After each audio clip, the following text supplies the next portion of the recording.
another glorious day, my tea sippers, and you know what time it is. I hope you have all of your comfort together because it's time to dish tea. And you're dishing tea, darlings, with Big Meat.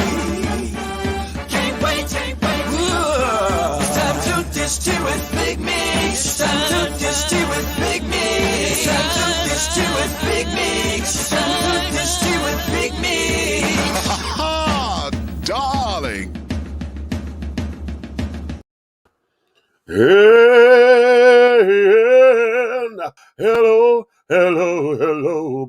Hello, hello, hello. Hello, hello. Hello, hello, hello, hello. Hey, hello.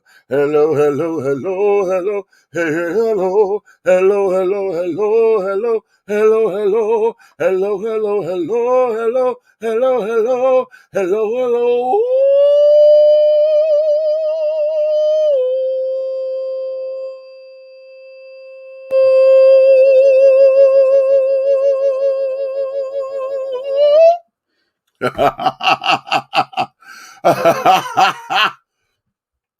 What's going on? Sometimes I tickle myself. What's going on to all of my tea sippers, my crumpet dunkers, my tea brewers, my pot stirrers, and my tea leaf readers? It's another glorious day, my darlings, and I know you have all of your crumpets because you know what time it is, honey. It's time to dish tea, and you are dishing tea, darlings. With Big Meat. What's up, babies? Listen, I am hoping I did not do this. However, I called my mechanic, and he said that it sounds like I may have just busted a head gasket on Miss Mavis. Let me tell you.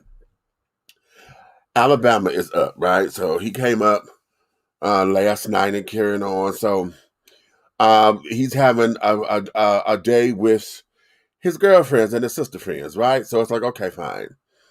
But he asked me today, he said, listen, I'm trying to find, he wanted a Gucci bag of some sort. So I'm like, okay. So he wanted me to drive him out. So driving him around was fine. I said, but you hungry? He said, yeah. So he was like, well, we'll just get some Burger King or whatever. No, I was going to get some Chinese food. He wasn't feeling that. He said, well, I'll just get some Burger King. I said, well, fuck it. I got coupons. We'll go over here to the Burger King. So we're sitting in line. And we're sitting. And we're sitting. And we're sitting. And we're sitting. Now, I've had it happen before where I had noticed that the car was running hot. But this time I didn't notice it. We sitting there so damn long. So what ended up happening, all of a sudden there was this poof, right? And I had all this white smoke coming from up under the engine. And Marcus said, Meech. And I looked, I said, oh shit, So I pulled out the line and tried to get the car together. And so my air conditioner doesn't work right now. So I was told, and if ever the thing runs hot, turn your heat on, and it'll start to cool down. But this time it didn't cool down, right? It didn't cool down, but the smoke started to dissipate. And I didn't turn the car off because I was like, no, I don't want to turn it off because I don't want to be stuck up here if this bitch decide not to turn back over. But she was holding herself, right, as she was going. So I said, okay, fine. So I drove it home. I parked Miss Mavis. I popped the trunk to see what was happening. And something had happened because wherever this little pop came from, I had antifreeze, droplets of antifreeze around. There wasn't a whole big puddle or nothing, but I could see that something had popped from somewhere. So I said, oh, damn it. And I don't know where this is coming from.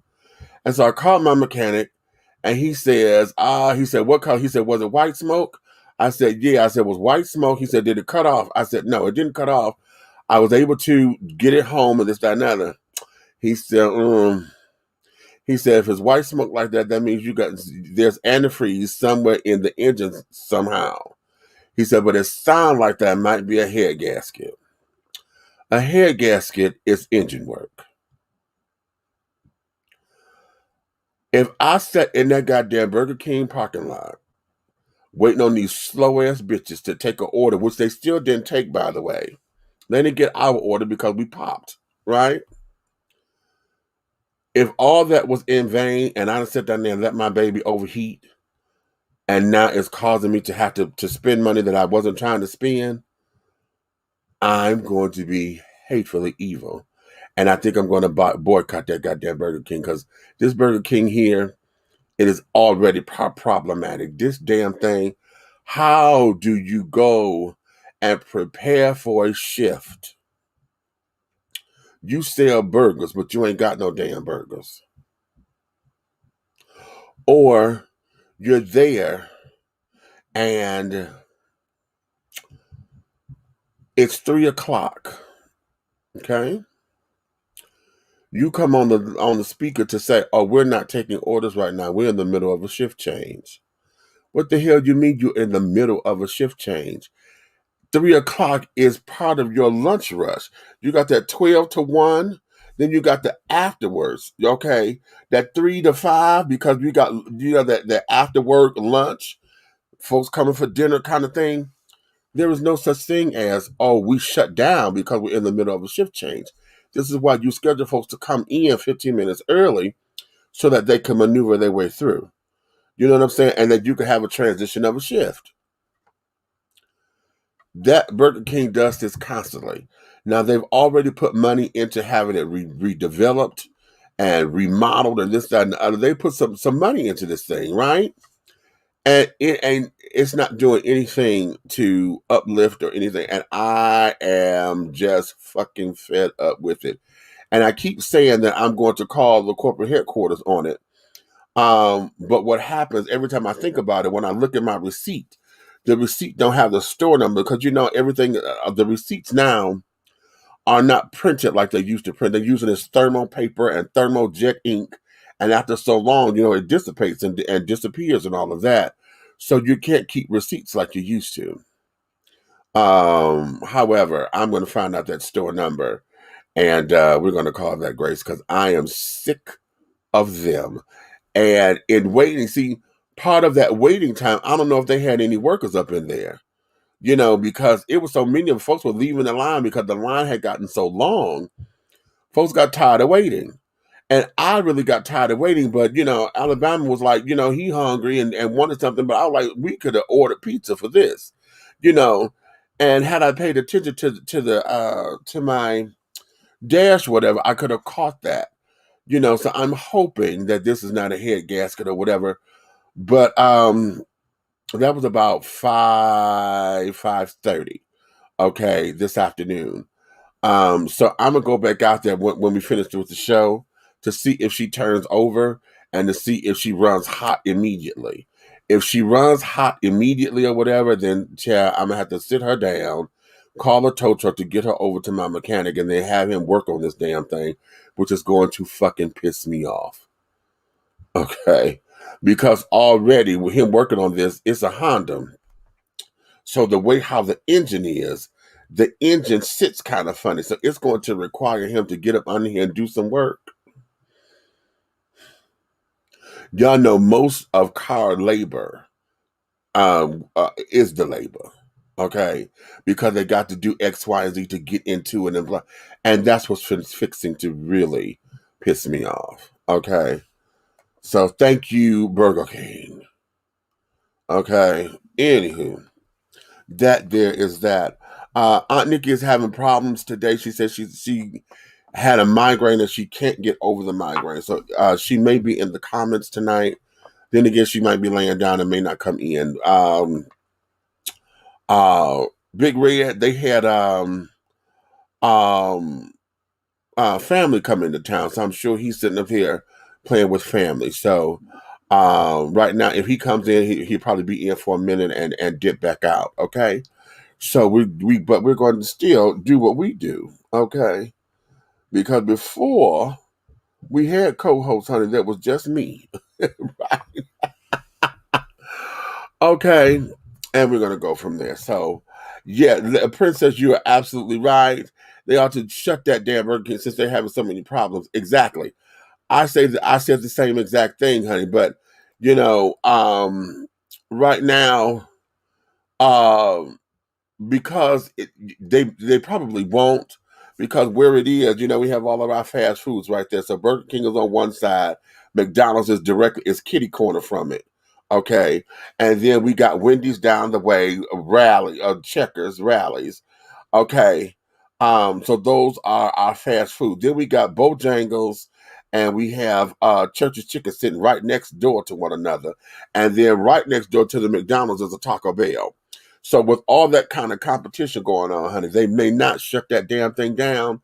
However, what I'm going to suggest is that if it's a corporate store, corporate need to come and look at the store and monitor the store. If it's a franchise store, the corporate still need to come down and get the franchise owner and sit down there and take them to Burger King Academy so that they could get this damn thing running right. See, one of the things, and okay, we're going to start a tangent. One of the things that upsets me about folks who claim that they want to open up businesses and carry on, especially when you're buying a franchise, which means that you are buying into something that is already established. Okay? You're buying into something that is already established. Okay? Which means all you have to do is follow protocol. What happens with, I always know when there's a franchise store, anytime they start charging you for napkins, and when you say, I need extra sauce or extra this, that, and other, and they say, oh, well, that's 25 cents for this, and that's 25 cents for that. Every time I hear that, I say, okay, this is a franchise store, because now these fuckers want to sit down here and nickel and dime you, because they'll sit down there and tell you, oh, well, a napkin is 3 cents. Bitch. Okay, bitch. As much as you sit down here and y'all drop napkins on the goddamn floor, do you charge your employees every time they drop napkins since they 3 cents? Why do you charge the customer all that? Listen, it's paper. Okay? You're gonna have more shit going into your waste than you do anything. If you put too many burgers up there on the stand, you got a 15-minute time limit for burgers. Okay? 15 minutes. After 15 minutes, those burgers are supposed to be dumped into the waste bin and counted as your waste so that you could write it off. Okay? Fries. Honey, you ain't got but 2 minutes on fries, baby. You cook for 2 minutes, fries gotta sit. You ain't got a whole 5 minutes on fries. Okay? Because they go dead. Okay, fries die. So you don't make a whole batch of fries during your slow time. You only make a quarter basket for the fries, and then you drop. When you see the folks coming in, that's when you get your fry children and start dropping so that the fries stay hot. No. Franchises get on my fucking nerves when they do that shit. And I believe this Burger King up here on Old National and Garby Road, or near Garby, this damn thing here, I bet Dimes to Donuts is a franchise. And then one of the things that I hate about franchises is that, okay, I understand you want to provide jobs in the community, but damn it, you sit up there and get Boom Shika and Kwame up in here, and every time you get one of these little ignorant ass motherfuckers, and then you make those children managers. See? You make them managers, and they don't know what the hell they doing. So then, now they done sit down there and they done hired all their goddamn friends and shit. So now you got a store that is unproductive. You got folks sitting up here neck rolling the customers and carrying on. And then you end up with a piss poor ass product. Your time and stuff. Listen, it's a fast food restaurant for a reason. You're supposed to be on that timer for 30 seconds and out or less. Okay? Okay, right. Exactly. Right. Don't like your job? Quit. Okay, quit.com. Okay. So that there is what it is. So, child, I'm hoping that I did not blow a head gasket in this goddamn drive-through. Okay. And carrying on. Come on up in here, Red. Because I think my mechanic just said that. He said it sounded like Anna blew a hair gasket with Miss Mavis. The hell was you doing, racing? No, I was just telling everybody I was sitting in the drive-through at Burger King. What happened? That's just it. She ran hot because all of a sudden I just had this white smoke. I heard it poof, and it was this white smoke that just came from up under the car. And when I looked down, she was running hot. She had got all the way over to hot. Mm-hmm. And I said, "Oh shit!" So we pulled out. I let the smoke dissipate. I didn't turn the car off because I was scared if I turned it off, she wouldn't start back up. Okay, so I turned my heat on to try to get it to cool down, and that wasn't working. Okay, so but the smoke started to dissipate. After it sat for a while, the smoke dissipated. The car stayed running, and I ended up driving her home, and I parked it. Okay. Okay, let me ask you: was the smoke coming out the tailpipe? No, up under the hood. Oh, you bust the radiator hose. Okay. Either your lower or your upper radiator hose swole up and popped because your thermostat probably need to be changed because the season changed. It got so hot today. When you don't, your thermostat it expands and attracts, so it goes in and out. And it probably done locked up because it's hot as fuck today. You sitting there idling, your car idling like a motherfucker because you're at Bonchica Burgers, and that motherfucker sitting there idling, and that's what happened. You goddamn shit. You probably didn't have no damn motherfucking antifreeze in your damn radiator. No, I do because when it popped, there's residue. There's when I pop the hood, there's antifreeze residue. That means the lower radiator hose and the upper radiator hose. That's what that was. That was burnt off on the motor. The white smoke was from that spewing out of them. Okay. Yeah, I know because Robert said it sounded like you done hit it. You bust a head gasket. I said, don't do that. He's trying to bust your head. Watch him. I said, don't do that. But he's going by what I said. He's No, we ain't trying to bust no heads. That wasn't no head gasket because that ass would still be a Burger King. Exactly, because she didn't cut off, and I was like, okay, ooh, and the white smoke would be coming out the tailpipe. Okay, yeah, okay. So I'm like, oh honey, no, don't do this. And I feel kind of bad because I was just sharing with Marcus the way how we came back from one of the discount. We in Forest Park at this discount mall. So how we came back, I took the street in. And we're coming up Forest Parkway, and I was telling him how Miss Melody Cool had cut off on me and didn't have no oil. I said, she cut off right up in here, right? And telling him that story. And sure shit, then this happened. I said, oh, this bitch better not cut off. Don't you cut off. Okay, but I got it home, and I got it. When you had an oil tank. Huh? When you had an oil tank. It's time for one, that's all. And I was going to get it today, but the damn place was closed. If that's an oil burning car, your ass did everything that happened to that car today. Your fault. Okay. But when I checked it, my oil, it still looks good. It's not black and sooty. So that's cute, but I could stand to put a quart in there. Yeah. Okay. So that's what's going on here. And I'm like, okay, because no, I don't need no do I did this, honey. Miss Melody Cool, honey, was cute, but Miss Mavis, honey, is everything. We trying to ain't gonna come for you tomorrow. What Brandon would say? What? I'm gonna come over tomorrow to check. Okay, you know what? Robert just asked me about you too, because he said I ain't heard from him in a while. I said, oh, he's doing good. Okay, hey Tracy, what's going on? That's Eric saying hi to Tracy. Mm-hmm. Okay, facts right there. I believe Big Bro is right about the radiator. Okay. What's good, Tracy? Head gaskets mean the death of a car, but thermostat or radiator does it. Exactly. Okay. Okay, hey, I had a Honda that was bad about running hot. It has several problems with the radiator and hoses as well as a bad distributor. Okay, interesting. Interesting. Okay. Good evening, Leia. Big Red, what's cracking? What's happening, shipmate? Okay. Hey to Tracy once again. Hey, Eric. Okay, good evening, everybody.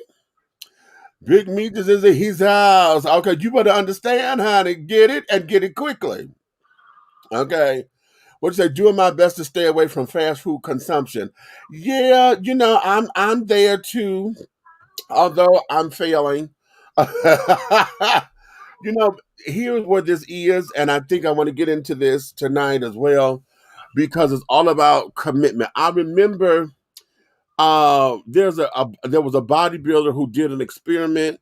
He was a body buff, and so what he did was he let himself gain like 100 pounds or something, and he documented all that, you know, to show what it was, because he said as a trainer, a lot of his people who were overweight and carrying on was like, you don't know what this is and how difficult it is to get up and blah blah blah blah.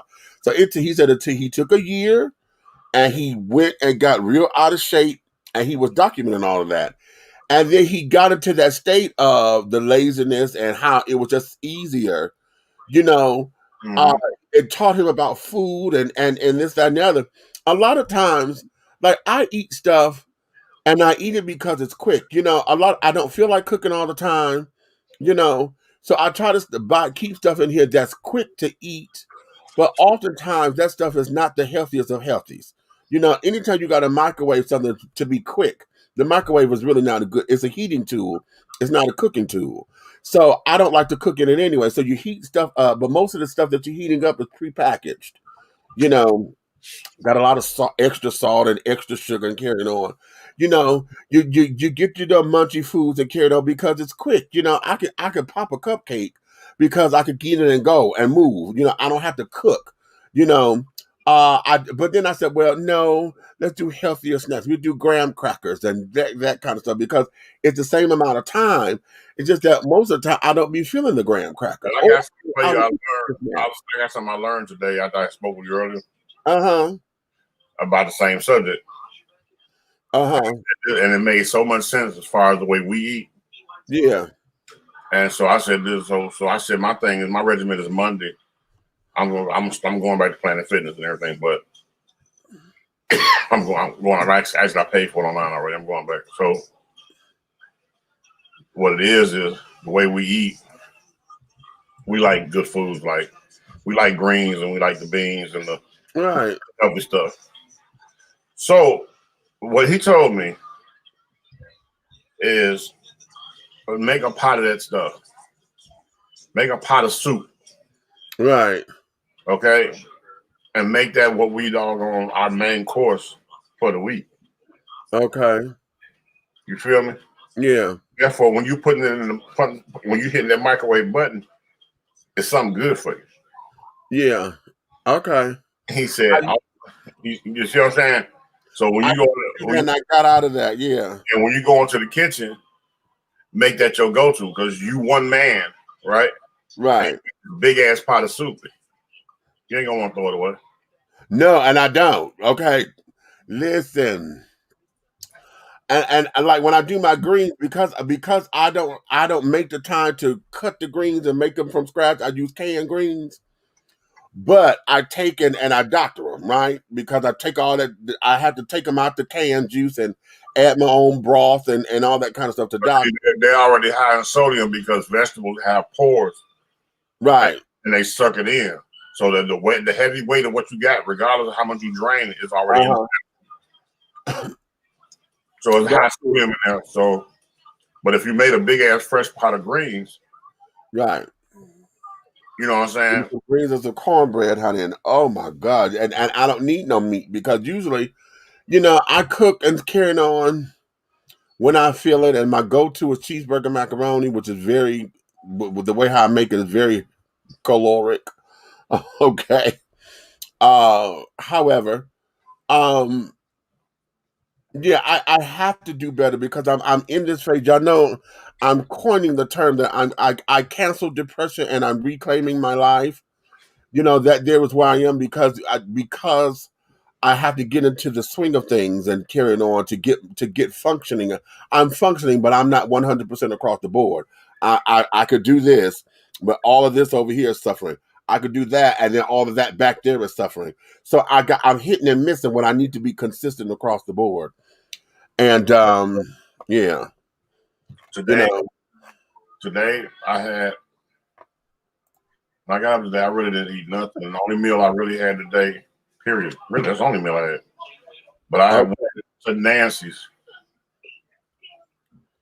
and we had the spinach, vegetable stuff pizza, bruh. yeah, It's great. It'll work you yeah. because the batter. After you had it. Right. But you gotta know that right there, along with that little piece I just ate right there. That's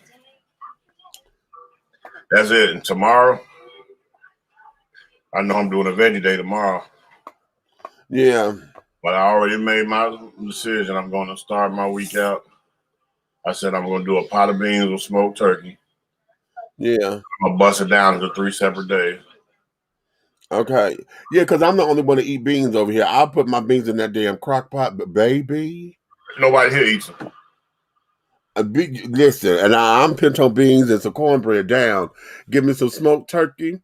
And usually I would cook mine in some turkey broth anyway. And some some chopped onions and bell peppers in them motherfuckers and let it cook. But you gotta remember something. Here's the thing you're not gonna hear. What? That cornbread gotta go. I know. Chad, I know, but damn it. You ain't gonna want to hear it. No, because we gotta come up with an alternative, honey. It just something, but I'm gonna tell you what I do. And that there, well, beans. I usually make corn. Sometimes I don't because I could put the beans on before I get ready to go to work, like early in the day, because they're in the crock pot. They're gonna cook all day or all night if I'm like because I work overnight. I'll put them on before I go to work. When I come home, they're gonna be ready. If I'm not feeling, depending on if I don't make the cornbread, what I say I'm gonna make it, there are moments where I would get out of the feel of cooking, so I won't do it. But with my greens, because I don't like beets, I put the beets in. That's the only time I can eat beets is on top of my greens. Okay. Oh my God, because it's so fabulous that way. But yes, child. I mean, you're a person like I am, because I make a meal out of some long like brown rice. And rutabaga. Oh really? I've never cooked the rutabaga, so yeah. I know about potato, but yeah. It's an ultimatum for like, okay, you only eat beets one way, but you eat rutabaga all up through that like greens. Okay. You know what I'm saying? You like so, and I do that because these are things that not only fill you up, but they give you stuff that you never give your body. Okay. You overlook, you know what I'm saying? And the flavor is there. It's all about cooking. Right. And I tell people all the time, man, you can. I'm finna switch it up so bad. Like I just told Nate, I said I'm gonna go on my thing I did 3 years ago. I'm going on my crackhead regimen. So stand by. Okay. I prefer to top my greens with onions and tomatoes. Child, I like that too. But baby, I did that. I did this. Somebody said do it, and I did it because I had these damn beets in the cupboard. You know how and I didn't want to give them away to a food bank because every time that people get those little food boxes, it always feels as though people give you shit that they're not gonna eat out their refrigerator or out the come on, we'll donate food. Bitch, you wasn't eating these damn canned whole potatoes. You wasn't eating this shit. So why you giving it to somebody else? Because you trying that bothers me. Then the can look all rusted and shit at the top or dusty because it's been sitting up there forever. I can't stand that shit. Okay. So, and I had a can of beets that came from somewhere like that. I had, somebody giving it to me, or whatever. They've been sitting up here, and I said, let me do something with these things. And somehow I end up putting them on my greens. And I think it was because I didn't have tomato. And if I'm remembering correctly, that's what it was. It was a restaurant owner, Shay. She was the Georgia Peach restaurant when it was open. She was the one who told me about that. I said, can I have some tomatoes? She put some fresh tomatoes on my greens. And she said, I used to use beets too. And that's where it come from. And that's how I started. Baby, I've never had this. I've never had this myself. You know me. I'll shoot from the hip. I'm 100 when I say stuff. But I've seen so many people when I was growing up as a child. I don't know what the hell all in it, but they put this stuff called chow chow. I don't know. Yeah, I don't know what it is either. But chow chow on their greens is the way it's gospel for Black Southern people to eat. Yeah, whatever it is. Somebody tell me what chow chow is. What is the research department? What the hell is what's in chow chow that folks are craving about, honey? Because it's kind of like those who like red eye gravy on their grits are carrying on. And when I found out what it was, I said, girl, no, thank you. Okay, no, thank you. Okay. Well, so yes, I do like my greens like that too, honey. Panita said, I love beets in my salad. I've never tried that, honey, because usually I see the canned ones, so they look slimy and carrying on. They don't have no crunch in the salad. So I can't see no beet, honey, with no ranch dressing on it. And that okay, I can't do it yet. I can't, not yet. I got to get past some things, honey. Okay. Greens are best with all the smoked meats and a little jalapeno. Come on now with the little jalapeno. Okay. Never give away anything that you yourself wouldn't eat or that you wouldn't wear yourself. How about that? Okay, the girl, Dr. Marla, evangelist. Okay. Don't get me started with that. You sit up here cleaning out your damn closet and carrying on. Marla said chow chow is a Alabama thing. And then, it's like coleslaw, kind of, but like pickles. Okay, really? Pickles? And look, Marla said her foster mom. Okay. All right. Well, what you say, child? Pickles. Okay. Chow, my foster mother, oh my goodness, she loved this. Okay. Right. If you like beets, look for Libby singles in the canned good aisle. Yes, I have. I got them, but I got some. This time I got some that were frozen, child, because they were diced up and they're frozen, and that there was cute. But there's no flavor though. There's no flavor to that shit to me. To what? Beets. That's why I put them in the greens. The beets really. I'm gonna be honest with you.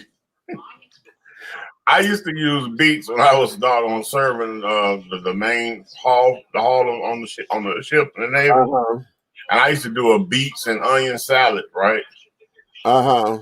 Just because I knew wasn't nobody gonna eat it, and I didn't have to refill that pan in that section.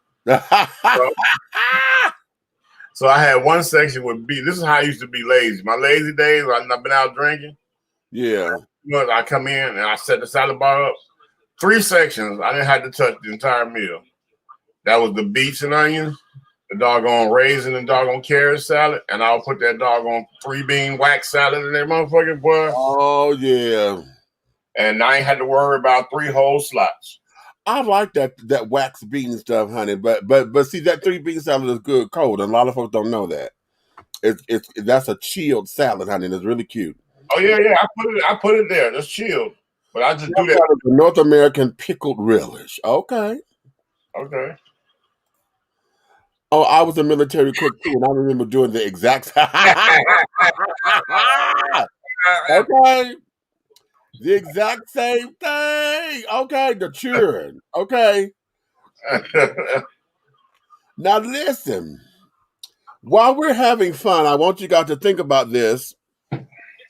because I'm gonna get a little serious, but I want us to have some fun today as well. Because as the world turns and things of that nature, we are we're losing sight of having fun and being able to visualize and have and to fantasize and this, that, and the other just to get away. And oftentimes people are turning to alternative methods of escape, i.e., the self-medicating, whatever that means, whether it is overeating, going shopping, and overspending, and those kinds of things just to escape. And we've lost that way, especially now that we are still in this pandemic, but trying to get and transitioning through to where we want this to end. And we have a false narrative here, or a false sense of ending, because everything trying to open back up and this, that, and the other. And it's giving us a false sense of it because we're acting as if the pandemic is over. In fact, you hear folks say, "Oh, the pandemic is not over." We're just trying to transition into a better space. But what is happening in that paranoia, we forget to visualize. So I want us to have a little bit of fun. And I want you guys to think of this.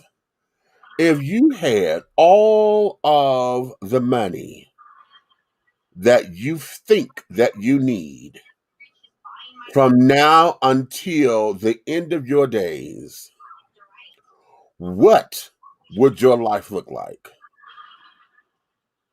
Okay? Just like this.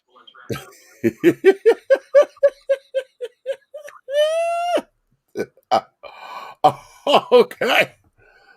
Okay. The number you have reached. Oh.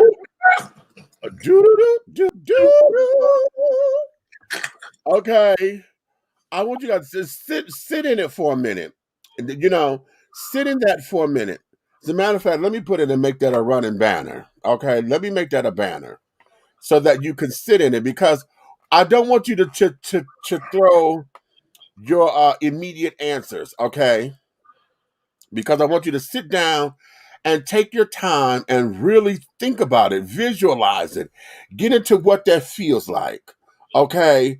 Now this is stuff that they were telling y'all in The Secret, when you visualize it and feel it and carry on, because, and traditional children, they say, honey, walk by faith and not by sight. You got to see it before you see it, or you never will see it. Okay. But I used to always say, imagine waking up and there ain't nothing you can't afford. Okay. Nothing. Right. On this entire globe that you can't afford. What does that feel like?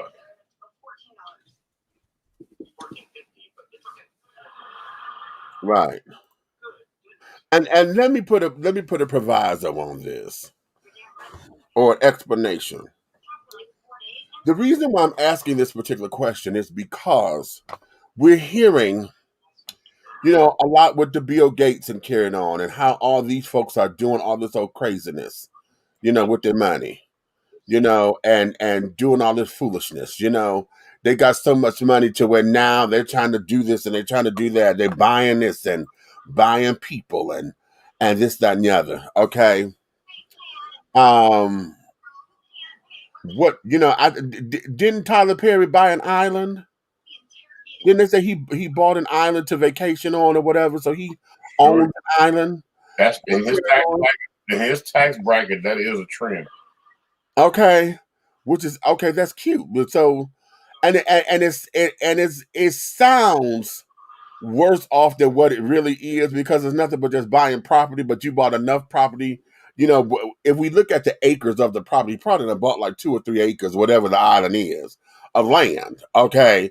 But because it is set off and is surrounded by a body of water, it is technically an island. And so folks, and it's his. And it's his. Okay. So it sounds, the rich thing to do or whatever. That sounds so big, but it's no different than somebody buying farmland. And then they said that bought this house and it sits on 2.2 acres of land and this, that, and the other. It's that kind of equivalent. But when we talk about, folks that have the haves and the have-nots, and those who keep acquiring and this, that, and the other. And then you sit up there saying, well, you got so much money, you don't know what to do with it, kind of thing. So what if you were in that, if you had all the money that you think that you need to have in this world, what would your life look like? You ever been to Eddie Murphy Island? No. That shit real. Okay. It's in the Bahamas. Okay. I've never been to the Bahamas, so. It's at Eddie Murphy Island. Okay. I'm sure. I would, to have that, I would love to have that simply because what I would like to turn into is a vacation spot for other people. To sit down there to make it like everybody like to go to Kings Island and Cedar Point and all that, or folks like to go down to Jamaica and the Bahamas and the British Virgin Islands or the American Virgin Islands. Everybody likes to go there. All right, that's where it's at. It's in the Virgin Islands. Okay. I know I was standing on the beach and I asked a native and I was like, "What is that out there?" Like a whole nother city. They like, "That's Eddie Murphy Island." I was like, "Okay." Okay. I would love that for folks to be able to, come in and to be pampered and all of that kind of stuff to get away from life as they know it and to be able to come into an oasis and be like, okay, cool, and this, that, and other. Now that would be something, something like that. I wouldn't want to hoard that to myself because, I would like, I am Ricardo Montalban, and this is Fantasy Island. Right. Yeah. You know what I'm saying? Dig that. And see the beauty of that. I love that show because the beauty of that show was to show you what you think you want and ain't really what you want. Mm-hmm. That was the whole beauty of Fantasy Island. You come down there thinking that you was come up in here and do the damn thing, honey. This is going to be just the oasis. And you come to find out, honey, that what you think it is, it really ain't. Learn a lesson.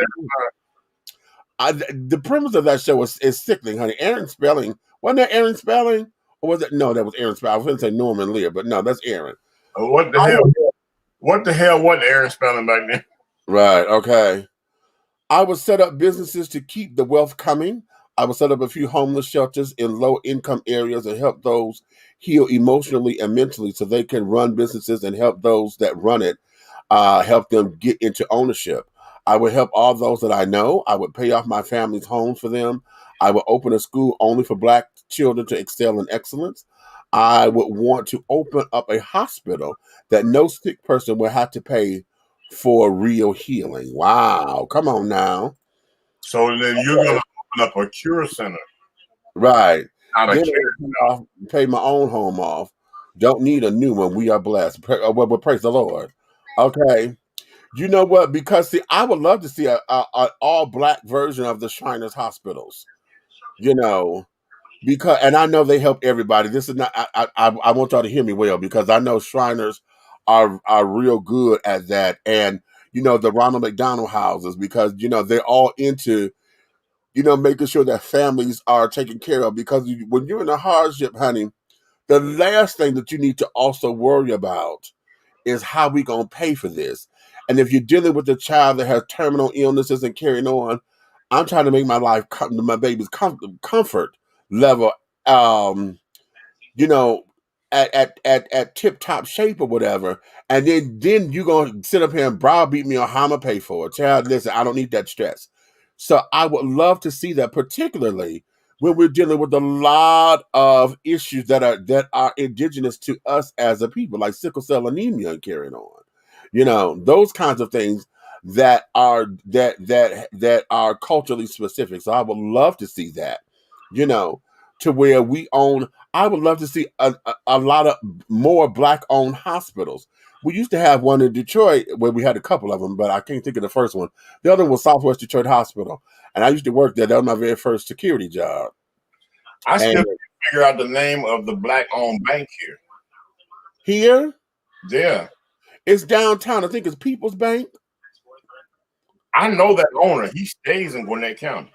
Yeah, I think it's called People's Bank. It's right in downtown, right about 5 Points. I was a person, so I'm not going to ask you, oh, what's the name of your bank and all that. You know what I'm Oh, saying? right. Like, you know what I'm saying? You're already doggone let me into your property because you got to leave my name at the front gate with the officer to get on his damn property. Well, how about that? So, but yo, matter of fact, Tony knows him. Oh, really? Okay. Yeah, we shot a video at his house. Yeah. Oh, okay. Yeah. So cute. So y'all sit down there and get yourself to. I want y'all to think on that, and as you think about it and process and put it up here, we're air them here. And I shouldn't say all blacks are in the hospitals area. I'm help in all needs and not just like, yeah, we know that, child. But one of the things that we want to stress is the fact that they're needed in the black community. So it's open to all, but hell, you want to take care of home first. You know what I'm saying? Yeah, we get it. Pay off my mom's mortgage and travel around the world. Okay. All right, bro. Okay. But I want no black person to worry about hospitalization from any family member. Exactly. As we have Asian parents and aunts and uncles and grandparents and all that, we want to make sure that that's taken care of. But now those are that there is the practical stuff because we're always talking about, oh, I want my family to take care of and this, that, and the other. But now get into what it is that you want. What do you want out of your life? Are you somebody who wants the luxury? Do you want to be able to travel and carry it on? Do you want the ability to say that I can go and make some things happen? Simply because, and it comes from this. Okay.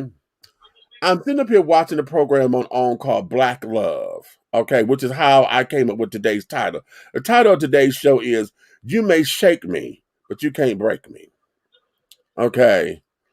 You can shake me, honey, and I can get shook up, but I'm not going to get broke up because of what's going on. Okay.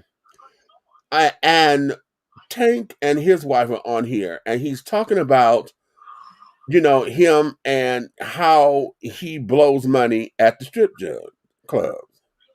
Okay. He said, especially in the earlier parts of his career and carrying on, and how it sounds like addiction. That's what it is, because I'm looking at how he was doing all that. And basically he says it wasn't that I was trying to go get get them to come home with me or anything like that or try to make a hookup. He said, I like the idea that they're watching me. All eyes are on me. I became that man or the man out of everybody there. So I'm sitting up there giving my love offers and carrying on. We popping bottles and this, that, and other, and all eyes are on me because I'm the dude that's doing it. He said, I would get up many nights and I would leave and go home by myself. And I wouldn't, he said, I didn't feel like I was broke or anything or nothing like that. He said, I felt empowered. He said, until I went to the bank and realized I done spent all of my money at the strip club. He said he did that. He said, I'm sitting up here. I woke up he was still at home with his mom at his mom's house on his mama's floor. He said, I had a whole bunch of shoes. And he says he just went to go check his bank account. He said, I know I'm supposed to have like 200,000 in this account. He had $3,500 in that account and realized, he said, I just spent all of my money at the strip club. And he ain't got no motherfucking goddamn baby mama named Popsicle. Okay. Then he said this. He said, now you would have thought that I should have learned from that, right? He said, but I didn't. He said, because then I moved to LA. And LA is a whole different grade of strip clubs. Okay. And they don't know me, and I want them to know my name. So that's addiction talking. You done got addicted to what that power is of being able to. Because he done went from the booty club to the gentleman's house. Right. Okay. Right. Okay. Now next thing, look, you was P. Diddy flexing, but now you want a doggone Hugh Hefner motherfucking smoke a cigar. Right. Ha. Yeah. Beautiful. Yeah. That's a beautiful analogy. All right. So, yeah. A beautiful analogy. Yeah, from the jacket to the smoking jacket. That what the fuck that was about. Okay. Elevation, baby. So now his wife has to, he'll go out and things, and he said he's not as bad as he once was, but his wife is his balance. Because she'll sit down there and, okay, where you been? And he said, oh, we done went out to a little strip club. There ain't no such thing as a little strip club. How much money you spend? Okay. And he said, he be trying to try to get out of it. About 3,000-4,000. And she would go, oh, well, I'm gonna make it up. Because we got this gig coming up, so I'm gonna make the money back. Okay, she said, do you realize that's a bill? That's a this, that's a that you done just gave away. So so but that there would you feel better if I asked her for a receipt? And call it a business dinner so we can write it off on our taxes. Okay.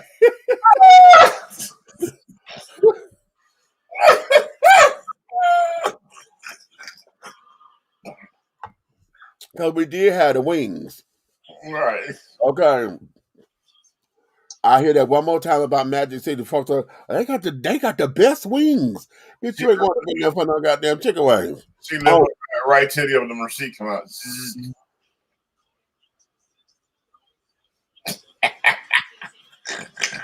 I'm not with you.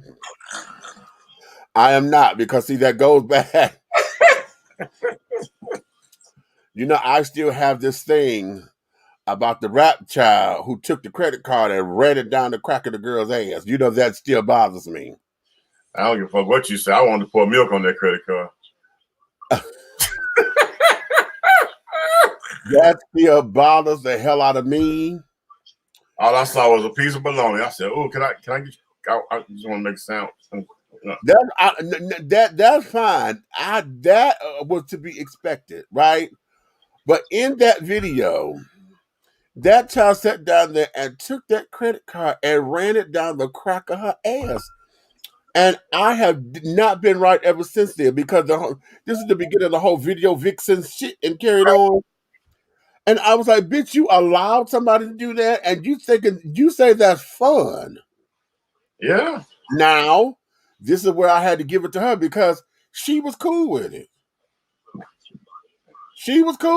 I'm the one that had to hang up about it, because I'm like, girl, how you let somebody degrade you like that? She didn't see it as degrading. I like to take, take the dollar and you fold it the long way like an accordion. Yeah. Right. So I do that with a 50, right? And it's accordion, and I show her home. She see that 50, and then you slide it right by the butthole behind that thong, and you sort of like wings. And I'll be like, fly for me, bitch, fly for me.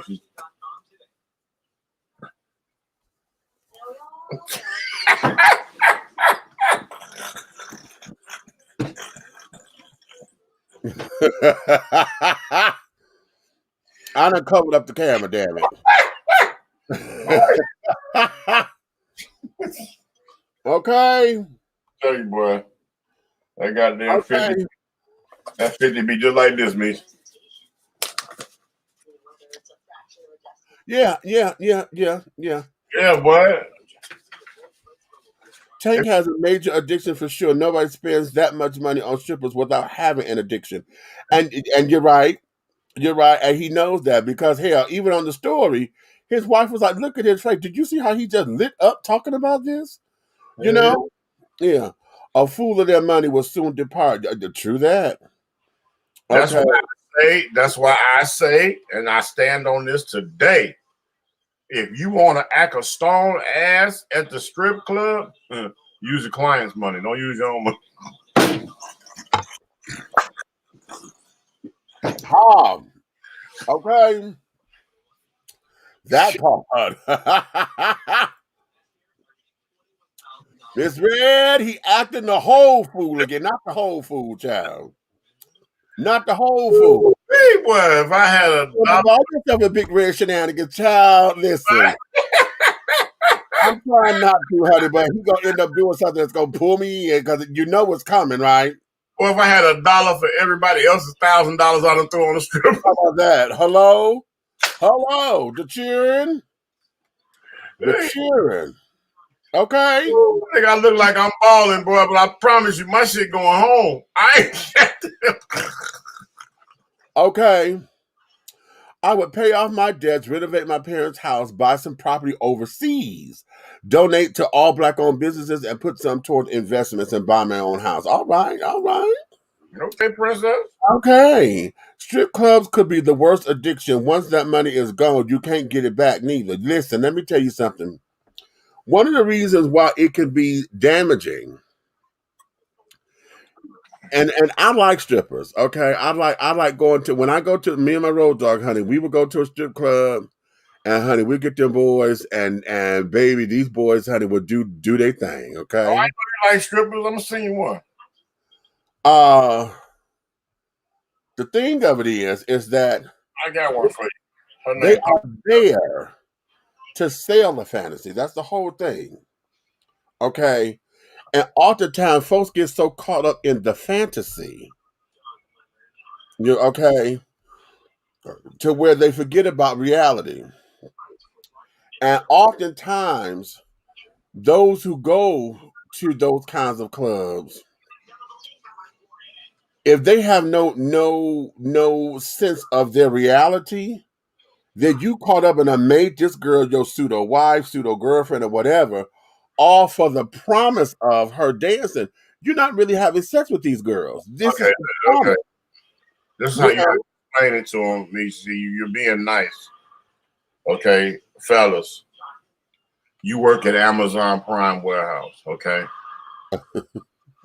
You can go to the Bentley dealership and sit in the car, but you can't take it home. Right. Okay? Okay. I'm honest with you. You can smell the sweat from the last dance. That don't mean that sweat was made for you. Okay. Okay? That sweat was made for her rent. Right. Her job is to tell you what you want to hear for 3 minutes. Okay. And that's you what daddy. You daddy. Yeah. Right after you sitting next to you was daddy. Right. Not say the gutmost for the utmost. Come on, doctor. Okay. What is this? Who needs a strip club? Twitter is the strip club. Child, bye. Okay. Okay. OnlyFans.com. So is TikTok. Right. Okay. But Yep. I do all that because in dealing with this and wanting to see what that is, folks who end up having money and look at those who've won the lotteries and carrying on, and they get all this money and they mismanage it and carrying on and yada yada yada. Okay. Iyanla Vanzant had the girl who won those mega millions. She won like 300 some million dollars or whatever, and she almost broke now. Okay. How in the hell? Okay, sometimes too much money. Okay, how can I say this? It's no such thing as going broke when you got too much money. Right. You know what I'm saying? You got to be the dumbest motherfucker on the planet. Well, because sometimes you can have so much money that you can't get rid of it. It's gonna make some more money. Exactly. That was the Richard Pryor movie. Okay. Right. Bruce Lee. You're right. Exactly. Bruce's Millions. Yes. About that. You're absolutely right. But yeah. And that movie should have taught us as Black people a major lesson. It should have, and that's why stuff like that is why we have to pull it back out, because we looked at it for the entertainment value of it, but we didn't get the message. That was the whole point. In order for you to get the real inheritance, you had to get rid of this money. Okay. And you couldn't just give it away and be done with it or whatever. No. You had to make some use of it. And he got so tired of money, so tired of it, to where he was able to appreciate the $300 million that was the real inheritance, so he wouldn't go through it. Okay. And you know what? And I ain't trying, no pun intended, but I feel like Hammer should have saw that movie for his career. Hey, hello. I thought that was absolutely that.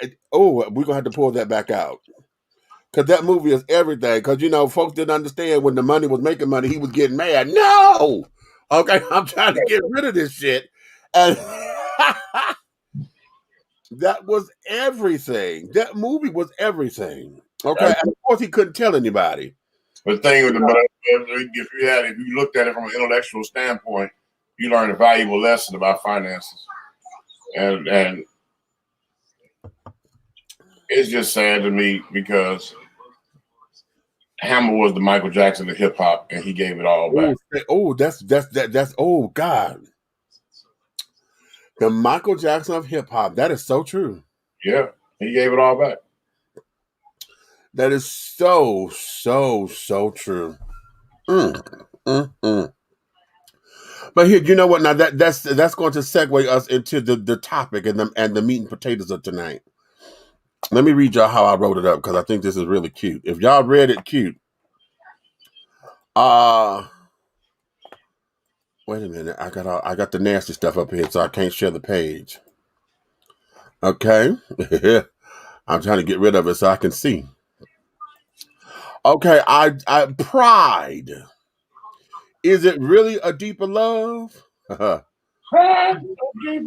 Right. How do we deal with our pride and the everyday dealings of life? Is control a derivative of pride? How do you deal with relinquishing control to your spouse, your boss, or anyone of whom you may have to be subordinate? Okay. Then we're going to go into this. Pellet guns, friend or foe? Okay. An 8-year-old was accidentally killed by his 13-year-old brother. What are we missing and why aren't we getting the message? Okay. Killed with a pellet gun? Yeah. Let me play the video. I'm going to play 2 videos back to back because that there was a 13-year-old. Let me just play the videos because, yeah. Hold on, y'all. Let's go here. Some tragic news. The Grant County Sheriff's Office reporting that an 8-year-old boy was killed in an accidental shooting involving a pellet gun. According to the Sheriff's Office, a 13-year-old boy was holding the pellet gun when deputies say he unintentionally fired it. Deputies say that 8-year-old was hit in the chest and died at the scene. And the Sheriff's Office asking everyone to pray for the family and to give them privacy as they grieve. They say the name of the 8-year-old who died will be released tomorrow by the coroner's office. The Sheriff's Office is investigating the situation as just a terrible accident. Yeah. Hold on. Now that there was 3 days ago. Now hold on. But we begin with a family trying to come to terms with the death of a young father shot and killed by a 12-year-old boy. His family says the 26-year-old was trying to intervene in a fight when the boy grabbed a gun. Devontae Relford was shot outside a home on Detroit's west side this weekend. The father of 2 died at the hospital. Victor Williams has been speaking with his family. Victor? Well, it was just yesterday that we had to deal with the news that it was a 12-year-old that was charged with this man's death. But now we're learning more about the victim and the major void he now leaves behind. He had a heart to go. He was sweet. He didn't do anything. You call him, he was there. 3 long days have passed since 26-year-old Devontae Relford was tragically killed in a home on Mark Twain Sunday night. His sister Brittany and other family members are still trying to come to terms with his untimely death. We can't. We lost a rock.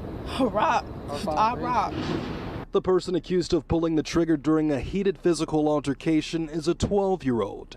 Brittany says Devontae was trying to protect his younger sibling who was in a fight with her ex. It's believed that while Devontae was trying to intervene, the ex-boyfriend's preteen nephew grabbed a gun, striking Devontae from behind. The 12-year-old shot my brother in the back, not facing him, not charging him, wasn't coming after him. Shot him in the back multiple times and said, yeah, I did it, because he was whooping on my uncle. The circumstances are still under investigation. Either way, Brittany says Devontae was a kind man who leaves behind 2 children, 6-year-old Sydney and 3-year-old Caden. That man was an excellent father. He wouldn't have did anything for his kids. In the meantime, Devontae's loved ones are hoping for a harsher charge for the 12-year-old, something more than manslaughter and felony firearm. That's not a child anymore. He's been grown up. For you to take a gun and shoot someone in the back multiple times and have no remorse, you gone. And to make matters worse, we're told that Devontae's nieces and nephews were there when this happened, and they had to witness him dying. Victor Williams, Local 4. Just awful. Okay, Victor, thank you. Okay. So now the question that I'm posing, now catch this. Because here's the question that I'm posing with the 12-year-old who kills a man for whooping on his uncle. Are we glad that he stepped in to defend his family? Or is this the state of the world that we're living in with everyone being so trigger happy and in the mindset of shoot now and ask questions later? Because I know there's going to be somebody who's going to feel as though that, yeah, you know, little young buck is supposed, he coming into his manhood and shit. You supposed to step up for family. What the fuck you supposed to do? You don't let nobody, you know. If I hear anybody say that, it'd be a problem. Yeah. Yeah. To be honest, at 12 years old, I still blame Grand Theft Auto. Yes. The rest of that bullshit on the video game. Yes. I do too. Yes. You want to talk about, oh, I don't want to send my baby to the military. I don't want him to do this. But you let him play military war games on the video game. Oh, you know what? Wait a minute. Because see, let me divert just a second. Because you just said something right there. You don't want them to go to the military, but yet you let them play military war games on the PlayStation, the Xboxes, and this, that, and that. You don't want to buy them. And I want everybody who's been in the military to weigh in on this. How do you feel about those kinds of games? Especially if you've been in combat. For those of y'all who've been in combat, to come home and to see that they have made a game about combat. Okay. Well, how do you feel about it? It disturbs me. Okay, I'm gonna go ahead and put mine out there. It bothers me. And they get more increasingly real. Yeah. Intel is so crazy. It's like, okay, whoever's behind building these games was in that dirt with us. They done been in the dirt. Okay. And to me, I think it's sad that you would take that and spew it into an adolescent mind. Yeah. Because these games, man, if you ever played Black Ops, if you just sat down one time and just looked and seen what was going on, you'll be like, bro, what the hell? And then they get so real. Here's the surreal thing, that they literally can put on a headset, right, and be a team, a military squadron, right, going in to make kills together. And the people they're talking to are real other teenagers and kids. Yes. Where one could be in New York, Detroit, California, whatever, and they all on the phone, and they all meet online to do this. Meet online to fight folks overseas online. Right. See, because you done built up a whole community. Okay. Right. So I'm having, you just said something there, and I think I need to make that a whole show topic to begin with, because I want to talk to veterans and things, because y'all know I'm not a vet. I am. I don't like it. Though my feelings about the military are one way, my loyalty and my allegiance to our soldiers is totally different. because for those who have gone and have done something that I cannot and will not do, okay, I have to applaud that because you guys have gone to fight and to stand guard and to do all this and another for our freedoms. And I keep saying the more y'all fight for everybody else's democracy or have to fight for other countries and we are allies and helping them out, the more we fight for their democracy, it seems as though we're losing ours. Okay. At the same time of saying that, I am an advocate and I'm a fighter to make sure that our military is well taken care of, because if you don't, I don't care what branch, if you put that uniform on to say I'm a servant of my country, there is no way that the words homeless veteran should ever be going together. There's no way that a veteran who is having mental issues have no medical and no. I'm. That doesn't make sense to me. So because of that, I need to speak to folks because see now, for those who have seen combat and the hell that for those who dealing with PTSD and all that kind of stuff, and to come home, and perhaps your children are those who may have these games. Okay. And then of course we got surround sound television. So you hear all this gunshot. What if you sleep and you're a major dog on PTSD? You're asleep, and all of a sudden you hear, I need backup phone. All of a sudden you hear, you know what I'm saying? Right. And then you hear somebody calling coordinates, and then you hear a goddamn plane coming in, and somebody shooting. All that you hear out your sleep. Right. What if you jump your ass up and kill everybody in the house? Right. Simply because. Okay. Because he decided to put it on the surround sound. Right. You know, and that there, you know, that bothers me. You and got for those, in your house. Right. Boy. Okay. Man. And for those who feel as though that these games and stuff are, I'm trying to understand what are they supposed to be teaching. Okay, what's the goal of it outside of it being a game? What is the goal? Okay, Grand Theft Auto, honey, you get points for all of the killing and stuff that you do. That you add points because you're the criminal. Points, bro.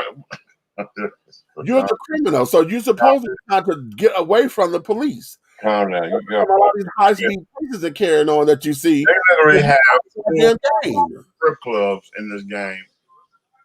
That you go into the strip club and you buy a drink and everything in the Grand Theft Auto. Really? Yes, you can literally go, bro.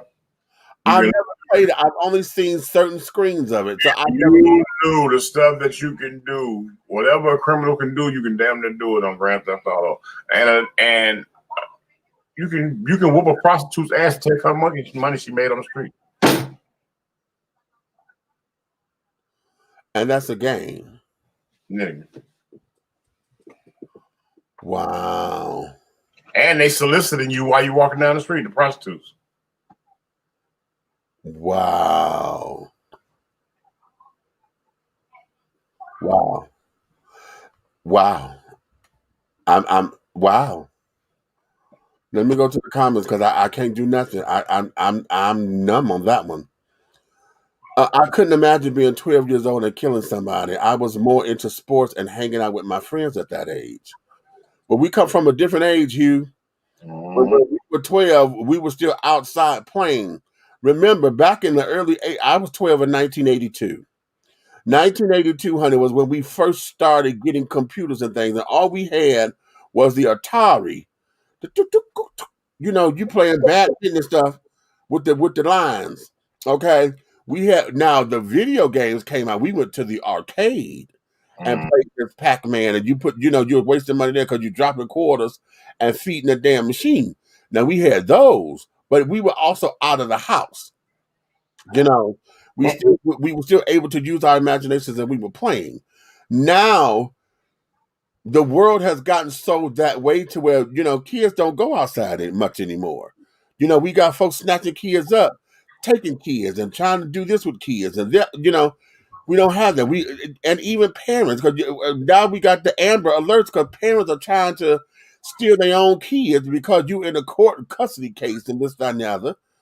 And carrying on and all of that. And I don't blame it all.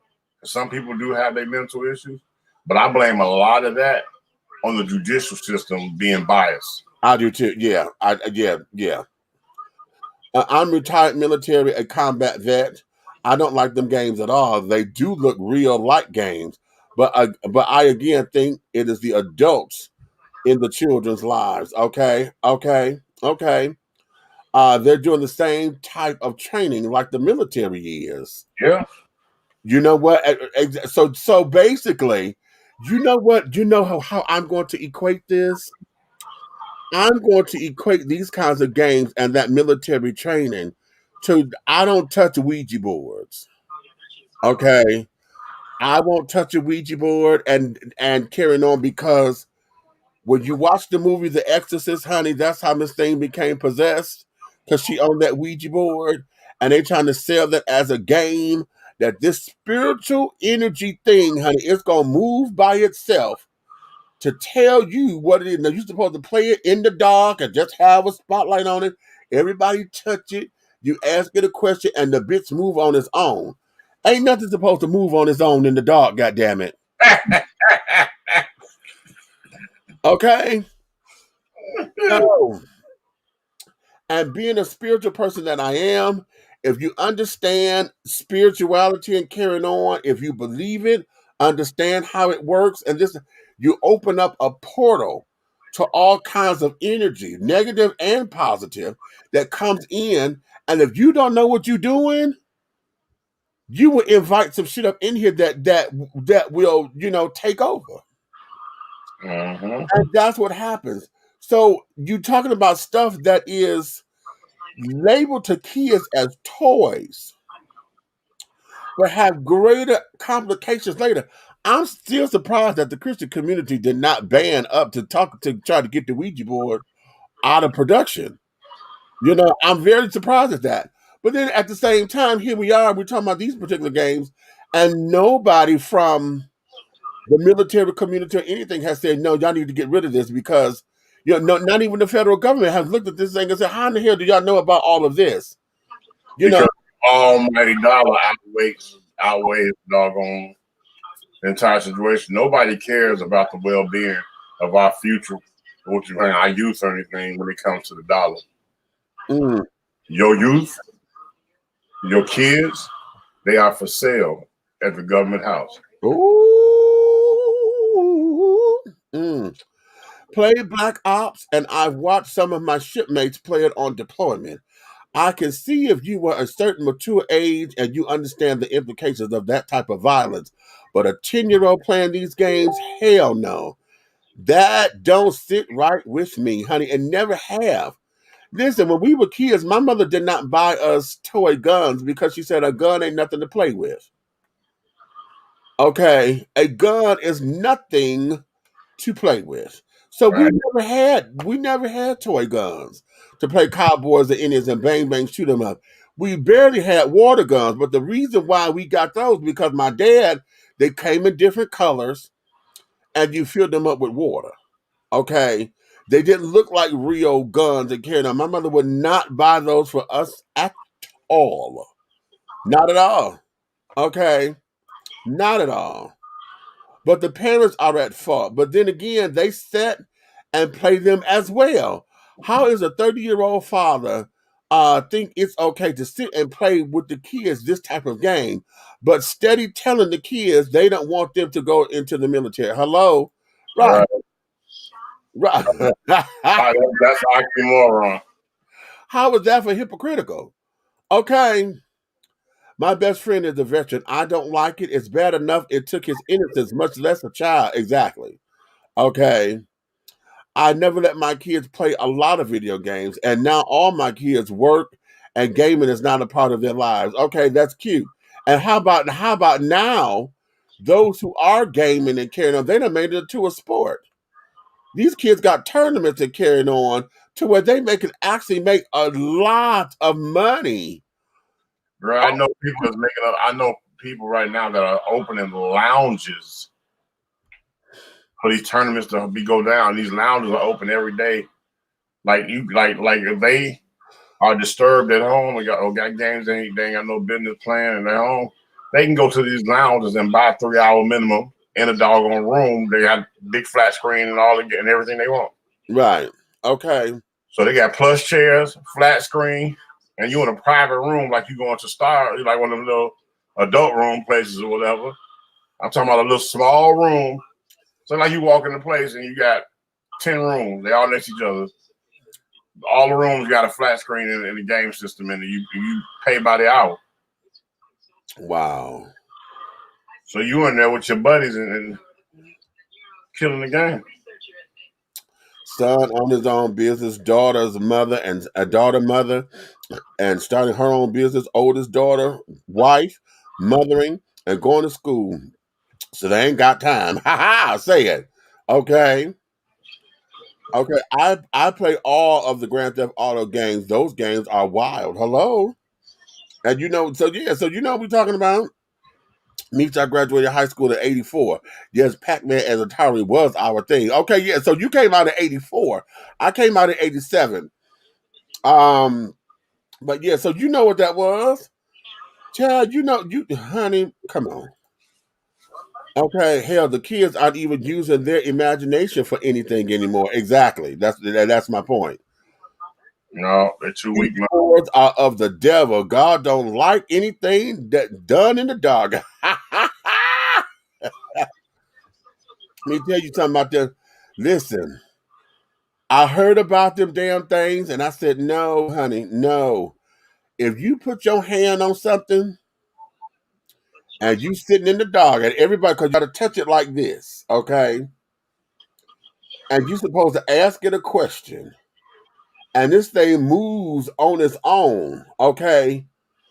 And it answers no, no, no, no, and no. How in the hell is a game gonna move on its own? You know? A Ouija board. Me said he gonna get you a Ouija board. I ain't playing that shit. He said we are the children of the light. Ouija can't be a part of that life. Okay, exactly. All right, don't start preaching in here. Yeah, we are not because right.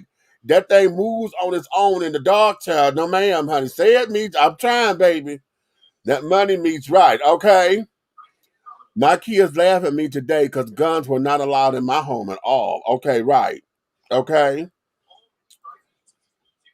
Remember the guy that killed the other gamers because he couldn't win? Yes. Yes. Okay. Yeah. I remember when that story broke. Okay. A mind is a terrible thing to waste. You better say it, honey. Okay. A mind. Okay, come on. So now, when we look at this, we got this 12-year-old, like the girl said in the story, this 12-year-old killed my brother, has no remorse. Okay. No remorse. And like I know some street thug hood nigga is going to come up here and say, oh, that's self-defense. He was defending his family. He's supposed to do that. Really? Are you serious? That's how they feel. Are you serious? So now, and the question becomes, that's the mentality that stems from the fucking video games. You don't get another life, you stupid ass adolescent children out here. Right. You don't get another life. You don't goddamn reboot and reset. The game don't start over. Right. Crazy, crazy, crazy. Now let's go to the pellet gun. That shit right there blowing me. I don't know what to do about that. The pellet gun. You heard about that, Nick? The little 8-year-old boy died from getting shot in the chest with a pellet gun. Why was he playing with who was that the pellet gun? 13-year-old. A 13-year-old, his brother. Why was 13-year-old playing with pellet gun and his little brother? We don't know that, but the only thing I'm saying is the pellet gun. I never heard a pellet gun kill nobody. Depending on where he shot it to and what he went through. So he got shot in the chest, didn't he? So if I the blood vessel, you could bleed in and not bleed out. I feel like if that little boy died from a pellet gun shot, my experience, you know me, I'm a gun enthusiast. So that pellet gun that he had was one of those that wasn't just a capsule thing. It was the the CO2 pump one. Okay. Yeah. Meaning he had to pump that thing at least 50 times to the point where it take all kind of strength to close it, to pump it. When it gets to the point where it's so hard to push together, you barely can push it, and it's that last click and you can't do it no more, that will penetrate a body like a bullet. Wow. What is your ass doing that for? If you're out there and a kid, somebody that gave you your doggone your little pellet gun and all that stuff and all that shit, you know what I'm saying? You're gonna shoot your eye out, you know what I'm saying? Okay, you got little shit like that. That's cool. Pump it 3 times, shoot the little box or the tree or the can, you know what I'm saying? Right. But if you standing there like a jackass and you pumping that thing for 15 minutes and you got 20, 30 pumps on 50 pumps on that thing, you're gonna break the skin. Hell yeah. So now, I see. Now, how's he getting charged? We don't know. They're still ruling it as an accident and carrying on. The question that I have is this. See, this goes back to when we talk about responsible gun laws or just responsible people. I remember watching. Was it what would you do, or was it Nightline? It was one of those shows like that, and they did the exercise. Right? They had all these kids, they had a gun in the room, and they had the parents in the watching on the screen. And these babies said, "Oh no! I taught my children gun safety care. They know they not to touch a gun if they see it out." And every parent that said that got their face broke. Yep. Every parent that said that got their faces broke. That's because Infamil and Similac is the devil. They are fucked up. And so seeing that, I wasn't no Similac baby. I'm from back in the day. I'm a titty milk. Yeah, me too. Seeing those kinds of things and whatever. They gave Naomi motherfucking buttermilk. Oh. So seeing those kinds of stories, looking at what we have, especially now that everybody keeps talking about we need better gun laws, we need better this, better that.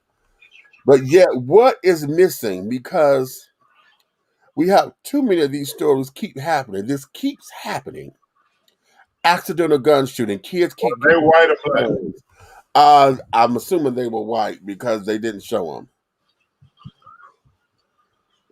The 12 where the other one, 12-year-old shooting the guy for his uncle, and you see they were black. Oh yeah. Okay. I can tell from the response. Okay. So what are we missing? What is it that either we're not doing, that we're not teaching, that we're not what is the what? Because we keep having this going over and over and over again. It's the same thing like we do every year when they tell you do not leave a child in a hot car. And it happens every They said every fucking year at the turn of the summertime, right when the weather starts to get hot. Every weatherman, every news anchor, everybody tell you, do not leave your child unattended in a car. And right after they do, little Billy or little Becky becomes a biscuit. I already know, brush. Okay. They can tell people the opposite. Leave them in the car. So what is the disconnect? What are we missing? What is it that the world is going through to where we can what? In Lakeland, Florida, a 3-year-old killed a 2-year-old yesterday. What the wait a minute, I don't know that story. Hold on, let me pull that up. Yeah. I don't know that story. Oh, geez. That's way extra. Okay, because this is the one I'm talking about where he killed. I heard something about a sister being killed. That's extra. Wait a minute, and this was just posted 4 hours ago. Hold on. Well, no, it might be something. Let me let this come in and update. I'm gonna read this. No. Published May 22nd, 2021.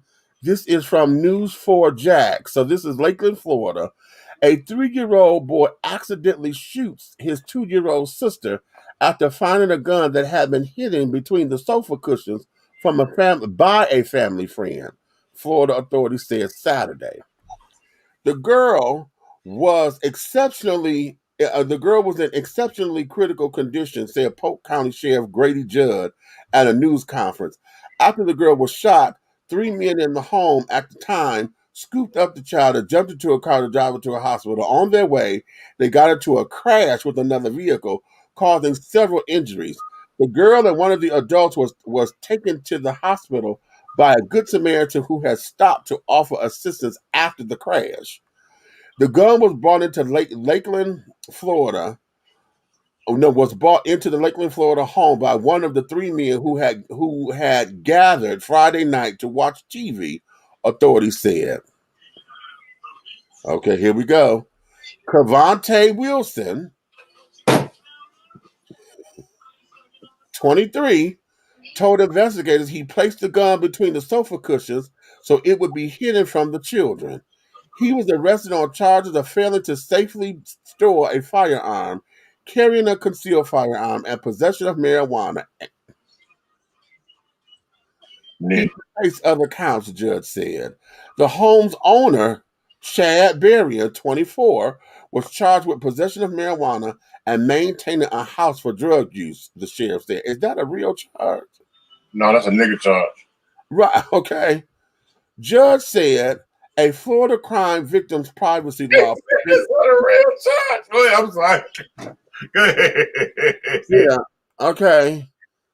Judge said a Florida crimes victim's privacy law preventing him from saying how the children were related to the adults in the home.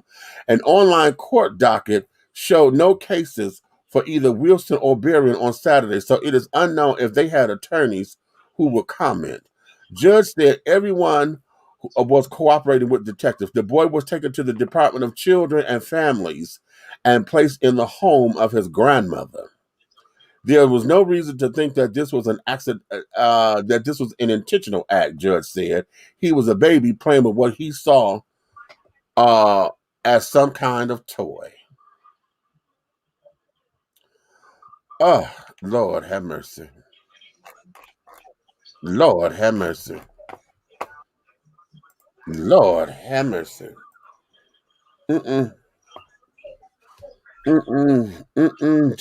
Jesus. My God. And you see, that goes right to the issue with Cupcake and Dr. Deadass not wanting him to take the baby nowhere. Okay. Yeah. Because he fit the whole goddamn scenario. Everything they say around here is exactly what just said. Oh Lord, You gotta think about it. The mother done said it, the grandmother done said it. The same. I'm shook. I have no words right now. I wouldn't call it accidental. Whoever gave them that pellet gun should have never have given it to them to begin with. Child. Because somebody 21 had the purchase. Right. When we were children, when we had done something wrong, we teach our children that when you do something wrong, you need to say you're sorry or apologize.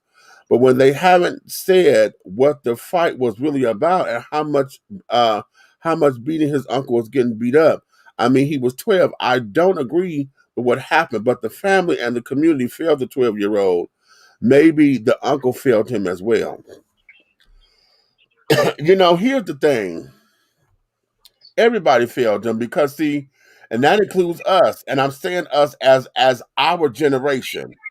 That baby is 12 years old. Okay. At age 12, that means that's our grandchild somewhere. Okay. Our child or grandchild. So it's in the culture. It's all in the culture that we keep saying is true. This is what keeping it real means. This here is what standing up for yourself is all about. This here is, I understand those who want to teach their children the proper way to use guns so they wouldn't be afraid of them. I get it, but then I don't get it at the same time because of shit like this. If I'm going based on because we haven't heard the boy because he's only 12, they're not gonna put him on TV or whatever. And I'm sure now that he's committed murder, he's going to have very limited interaction. But the way how the sister said it, when he admitted it, remember just a few months ago, the 14-year-old, the 12 or 13-year-old that stabbed the 15-year-old and killed that 15-year-old in the Walmart. Mm-hmm. Yeah, I killed that bitch. They bragging because this is what we have allowed to be culture. This here is reality TV shit. Yeah, because she sure said it. Okay, this is reality TV. Trying to take credit and so because we have allowed that to become real. We have allowed that and said that we're going to accept that to be on television. We're going to accept that to be here. We're going to accept that to be there. And we don't offer a balance. So, okay, it's just like, listen, we got violence and carrying on TV. We got sex on TV. Okay. We got all these different damn things on TV, but we don't have a balance. Remember when the soap opera started getting real sexy, but the kids were supposedly in school? Okay. So they wasn't. Then all of a sudden we started having primetime soap operas. That was Dallas and Dynasty and Knots Landing and all that. And because they came on late, right? They got a little bit more risque. Remember when we had Prisoner Cell Block H and Mary Hartman? Damn. Did you say Prisoner Cell? I said Prisoner Cell Block H, baby. Okay. And because they came on so late when kids were supposed to be in the bed, they got a little bit more risque with what they were showing on television because the moral police at that particular time were like, no, we have to be mindful of families. We had come out of the Hossie and Ozzie and Harriet days and the Brady Bunch because that wasn't real. Okay, Happy Days, that wasn't no motherfucking real shit in families and carrying on. That was happy because that was TV. Okay, then now we started saying, okay, we need programs that's going to be real with television and real life. And that's when we started having the after school specials. Remember the after school specials? The ABC after school specials. Those were the ones that dealt with family programming and carrying on. That was the original Lifetime. How about it? That was the original Lifetime. Say that. Okay. When we had all of that, that's when we started dealing with real issues. Okay.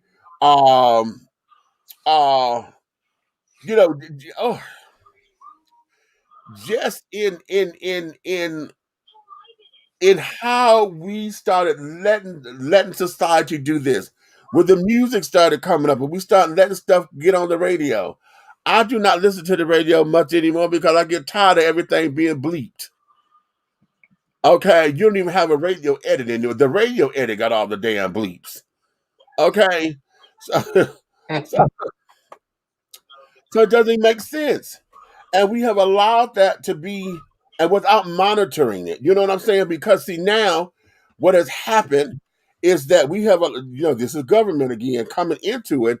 And the parents are, those who were out there marching and carrying on. Now we got the so-called, I'm going to say the morality police, but then it became more religified than anything. It wasn't about morals. It was all about, well, we that whole perfect society kind of jazz, and now I don't want to see this, or parents were feeling as though because this is out there, you're forcing me to have conversations with my children that I'm not comfortable having, and all that kind of jazz, versus sitting up there being educated and saying this is what the world is, okay.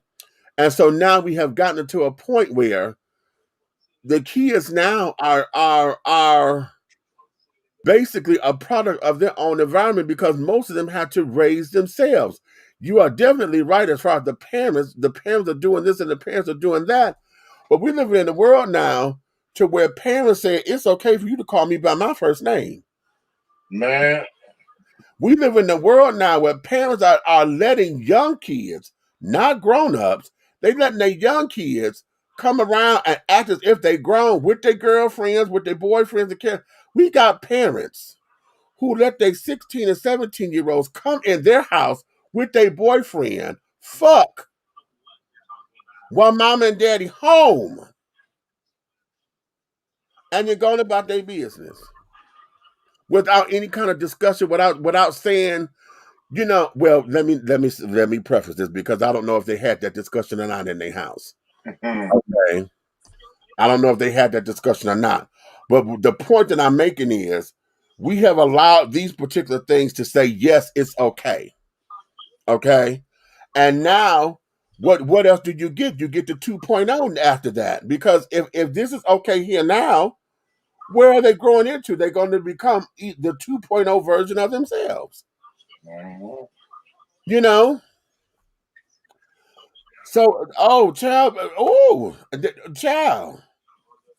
And this is where we have allowed ourselves to be without the checks and balance. And I want y'all to hear me because evolution is going to happen. Okay, we evolve, we change, and this and another. But when we sit down here and have so much of this, and we don't have any balance over here, we don't balance it out, then all we have is the chaos of it. We have allowed this to become a narrative, a new narrative that nobody likes. Nobody likes it.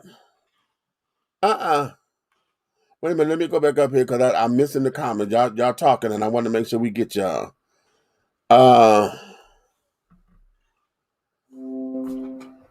Okay, let's go up here. What'd you say? Heck, don't leave my grown behind in the car either, because I could be crisp, just as crisp that I can't breathe either. Exactly. Right, because we got the little hateful folks. You ain't got power windows or nothing, honey. You gonna leave the windows up and got me sitting in this car. And they're gonna tell me I'll be right back. And then 5 minutes that became 30. Got me having to hold the door open and carry on. Girl. See? Why did it have to be one of ours? Okay, right. Feeding the narrative again. Okay, Mr. Cavante. Right. When I saw that name, I was like, damn. Okay. Damn. That is so sad. My heart just broke hearing this.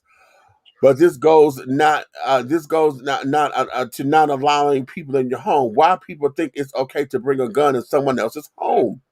You know what? I'm stuck on that too. Okay. Family respect is just another foreign language. You know what? God bless it. That is so true. That there is so true. Send me the link. Oh my goodness, I have so much to say. I can't type, but oh my goodness, I know. This is so sad. Okay. But parents started letting them stay up and parents started doing everything and kids are not being raised like my mother. You know what? No, the kids are not being raised because hell, a lot of the parents nowadays, and see, this is something I had to understand because I think my sister experienced this and we're just catching it. I think my sister had postpartum depression, but it came late, and in dealing with all of that, a lot of folks check out. If they don't want to be bothered, parents have learned how to check out, especially when they take advantage of those who care for the babies. Yep. And it's not necessarily Big Mama and them no more, honey, because now you got everybody coming over. Girl, give me that baby. You don't know what you're doing with that baby. And everybody want to cry, oh, where my baby at? Where my baby? Well, if it's your baby, take it. Okay. And that's why I thought it's a similar somebody we both know. And that's they still to me is the most irresponsible motherfucker they was before they even had the baby. So how about that? Okay. Another was about a few months ago. When that baby was around, I used to always make my little statement. Right.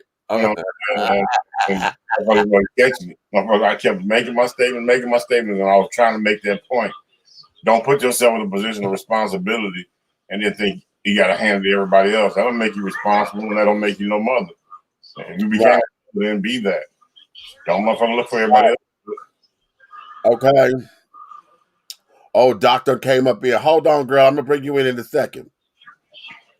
Doctor came in. She said, "Baby, I got so much to say. I can't type no more. I need to talk." Okay. Another one was about a few months ago, Polk County, Florida. Again, police did a car chase. Boy had been missing for a week. When the helicopter was flying, found the boy's body shot up. He was a teenager as well. Really sad, child. Okay. Generational curses. Okay. Never call me Marla if you dare, girl. Okay. Move in and have sex. Yeah. I've witnessed that. I was like, what the hell is this? Yes, and our black children have seen the white kids do this and thought that they were going to be treated the same when they started doing the same things. Okay, now right there.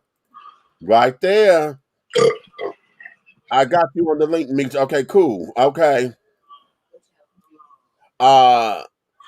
Today's parents can't cope with anything anymore. That's so true right there. Because they have no skills. Listen, conflict resolution is not being taught nowhere anymore. Okay. So think about a 3-year-old killing a 2-year-old baby. That's just so devastating and heartbreaking to believe. This is a sad world that we're living in, honey. It completely is. Okay, it completely is. Now I'm hoping that the baby have a recovery, but I don't know. We don't know yet. We don't know. Come on up in here, Doc. The evangelist. Okay, to the kid, the baby, the two babies, right? Yeah. The 3-year-old and the 2-year-old. I mean, I had other stuff to say, but since you was talking about that last, that person that brought that weapon over there is the only one that really needs to be charged, in my opinion. Come on. Because in case they knew that he had a weapon, now if you let him come in there with a weapon, but he said he brought it in and hid it. So I don't know if the parents or whoever was the dad and mom knew that there was a weapon there, but if they did not know that there was a weapon, why are we bringing false charges about some marijuana in this deal? This is about a baby losing his life and another baby shooting. Why is marijuana even an issue? It shouldn't be at all. You know, it really shouldn't be.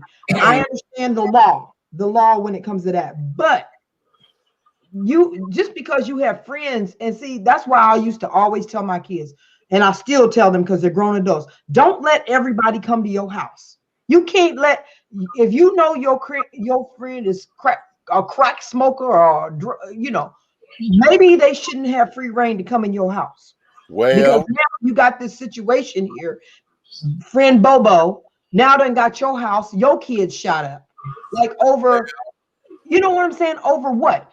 Because y'all out playing, you know, you're playing gaming or whatever you're doing and not watching the kids. I don't even understand. If I hid a weapon in the sofa, why didn't you keep it on you if that's the case? Keep it on you in a safe, in your pants or something, in a safe area from children. You know, children are there, little kids, they always slide their hands in the comforter, you know, in you know what I'm saying, in the bedding and things, or in the couches and stuff, they slide their hands. That's just, kids do that. they move around in places that we don't. Right. You know, that's why you look around, a kid will have nothing, and then 30 seconds later, they got something in their damn hand that you didn't But I'm so angry about that. I'm so angry with the person that brought the weapon. I really am, because you done took it upon yourself to decide the safety of my home. I mean, you know what I'm saying? Baby, listen, okay. I'm just so mad. I'm so mad. I'm distraught. I'm beyond mad. I'm distraught because I'm like, are you serious? Are you serious? Are you serious? And this is a 23-year-old did this, and I'm going to say this because I'm certain that they knew he came in because y'all homies. Yeah. You know he carrying. Yeah. Y'all homies. I'm like you, Marla. You know, man, come on. Keep it on you. It's yours. Keep it on you. You are not at home. You don't stuff it in my no couch or on top of a doggone bookshelf or sit on top of the refrigerator. But this is not your house. You know what? I'm gonna give you an example of something that happened to us when we were at Fort Benning one time. My husband was in the Army, and I had just gotten out, and I had my little girl. She had Down syndrome. She has Down syndrome, and she was probably about 2.5 or 3 years old. And there was another military guy. They had invited us over for a fight night, fighting on whatever. I'm not one of them to watch all that, but I went because it was my husband's friend, you know. Right. Trying to be a good wife at the time, right? And the guy come in there, and he brought a gun, and he had the gun just sitting on the sofa at the top, on the back of the sofa. All right. And it scared me. He just had it there, and he said, "Well, I always have a gun around the house." I said, "But you have visitors over with children. You know, you have my child's here. You got a couple other kids, military kids here, and you don't even want to put the gun away." And he's like, "Well, anybody's kids that come over here know they ain't supposed to touch it." Wrong answer. Wrong answer. So me and my husband, we got up and left because I was like, no. Because one of these kids gets shot up in here, or my child gets shot up in here, child, we having a problem.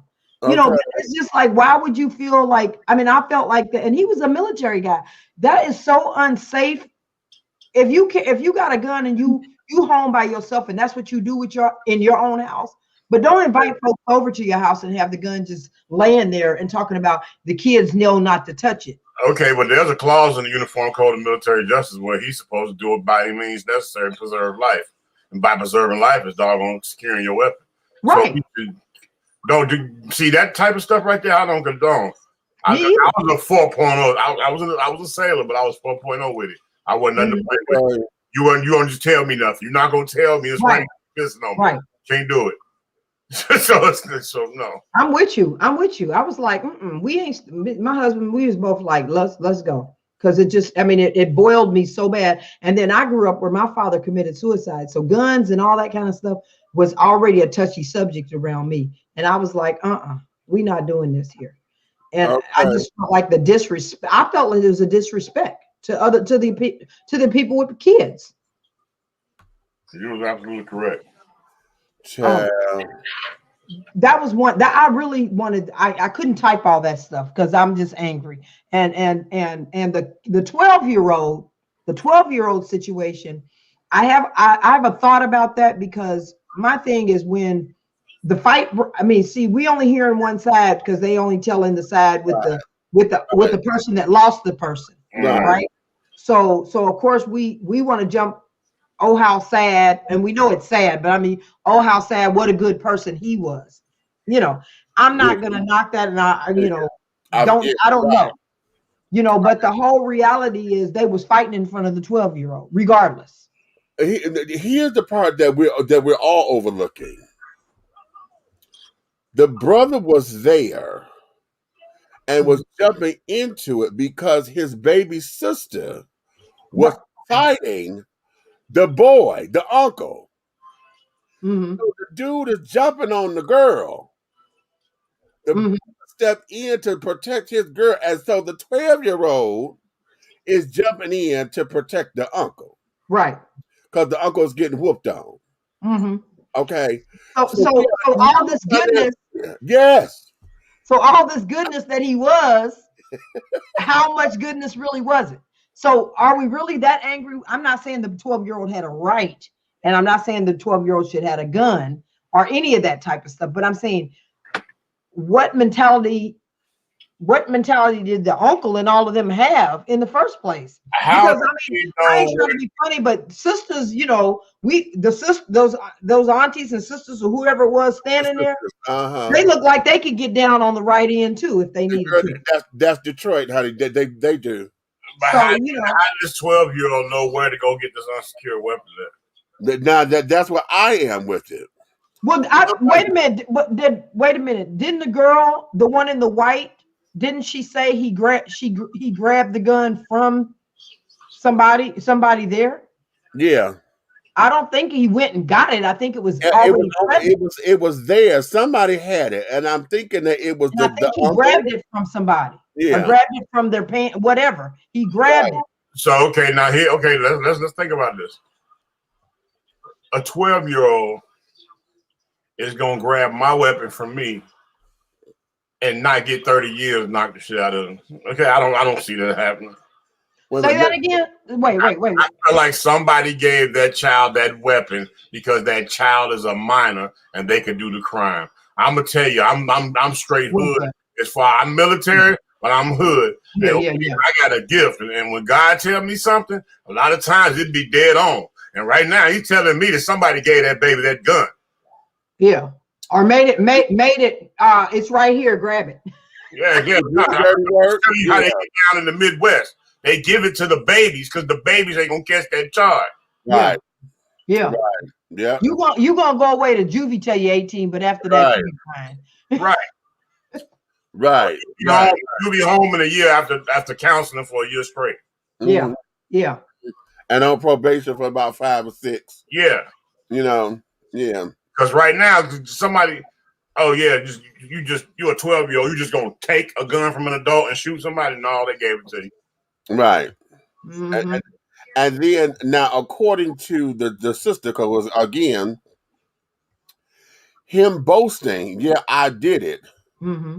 Okay, but then here's the thing, and the news reporter said this too. He was shot multiple times in the back. Mm-hmm. So multiple can mean 2, 3, empty the clip. We don't know.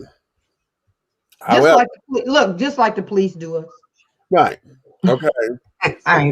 So my thing is this. Number one, how was he so proficient in shooting that gun? See, he shot it before. He was probably close up. Okay. Shot it. He had to have shot it before because he only hit the dude. He didn't hit nobody else. Okay. Right. He didn't hit nobody else. I mean, that's not that hard though, Meech. I understand all that. For somebody who's never fired a weapon and knowing the recall on it, because I understand that recoil got more conversation than jump. Yeah. I'm sure, but I'm still going on a first timer. Okay, who was here, and right now we just know pulling the trigger. That's cowboys and Indians. That's what we know. The gun, you just pull the trigger. Okay. But there's something there. Nobody else got hit in this house, but the one dude. So this here, I don't think that it was planned. It was strategic. You did it purposely, and you did it multiple times. The question is, okay, it was this gang affiliated. This boy has shot a gun before somewhere. What is this?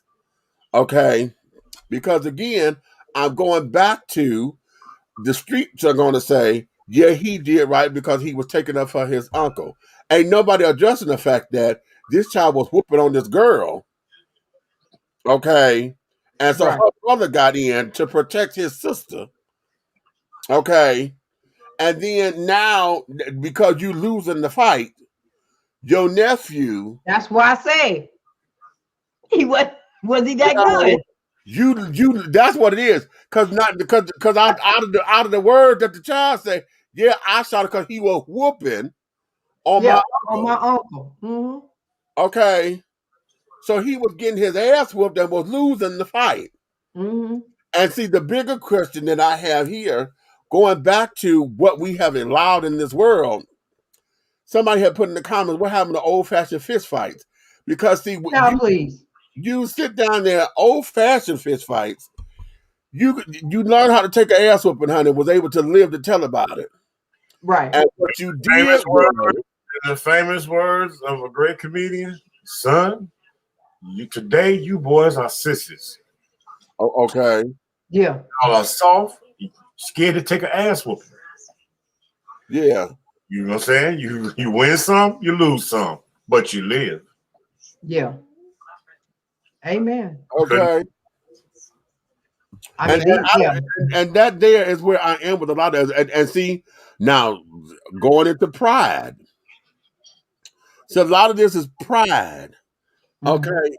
Pride, honey. I can't, that whole don't disrespect me thing. See, a lot of that is pride issues. Right. Because it's one thing, and I want to stress this, because we know what the definition of pride is supposed to be. Okay.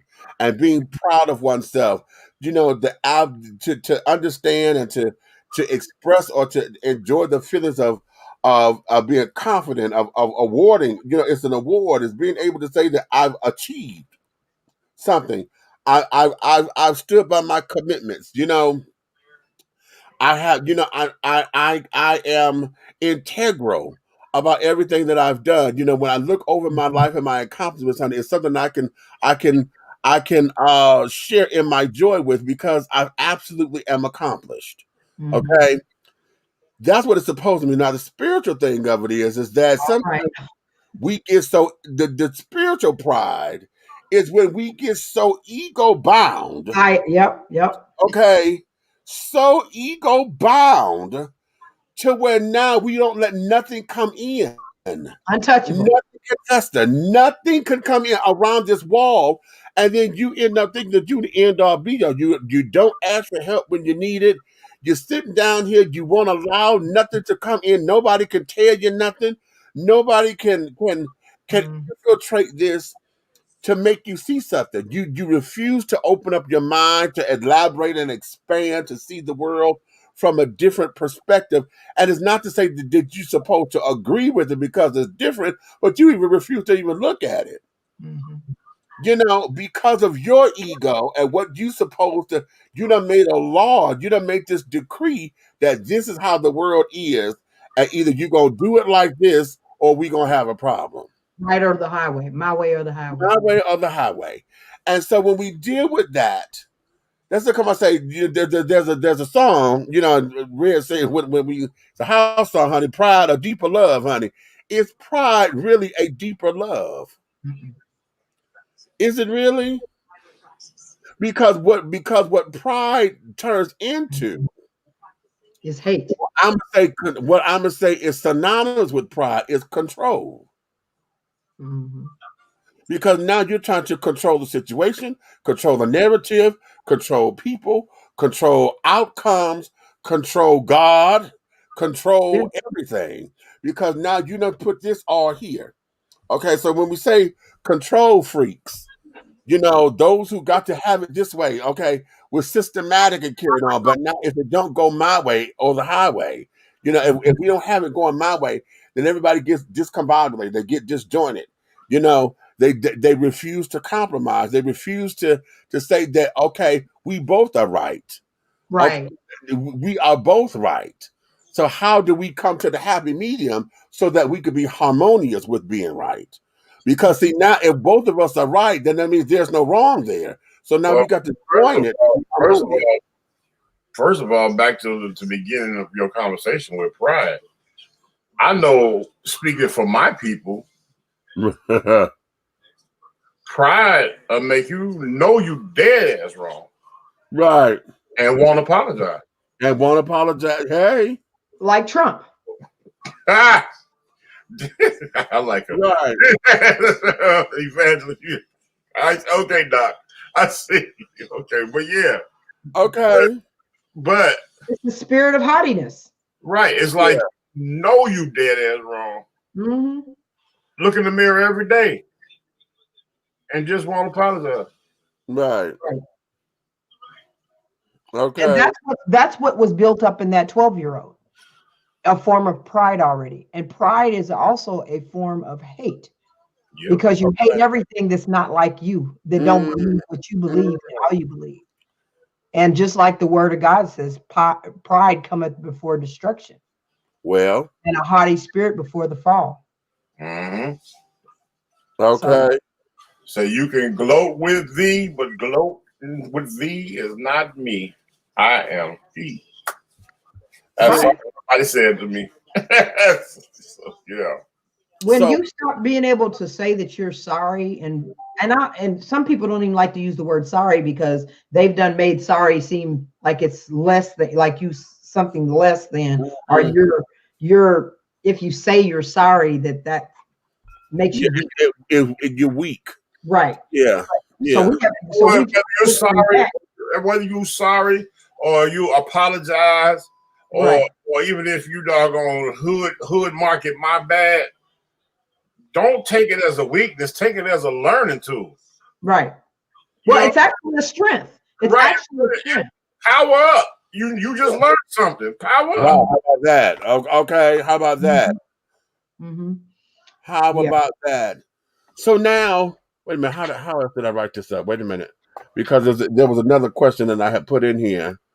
Because again, a lot of this is coming from watching this program called Black Love, and as I'm watching this particular episode, it brought me pause and these kinds of questions, and that there is relinquishing your control. Is your problem strong that you don't know how to relinquish your control to your spouse, a boss, friends? Whenever you are put in the position where you are the subordinate, okay. Relinquishing that control. Why is that always a problem? Why is it a problem for people to relinquish control? And I'll start. I will start because it's a problem for me, and I'm learning how to get better with it. Because for so long, I have been the one doing it. I hear you. Know, I have been the one when I wasn't trying to have the responsibility. It was dumped on me anyway. You know. So now that I'm gonna say program, but I'm sitting up here, I'm already expected to take it on. Mm-hmm. Okay.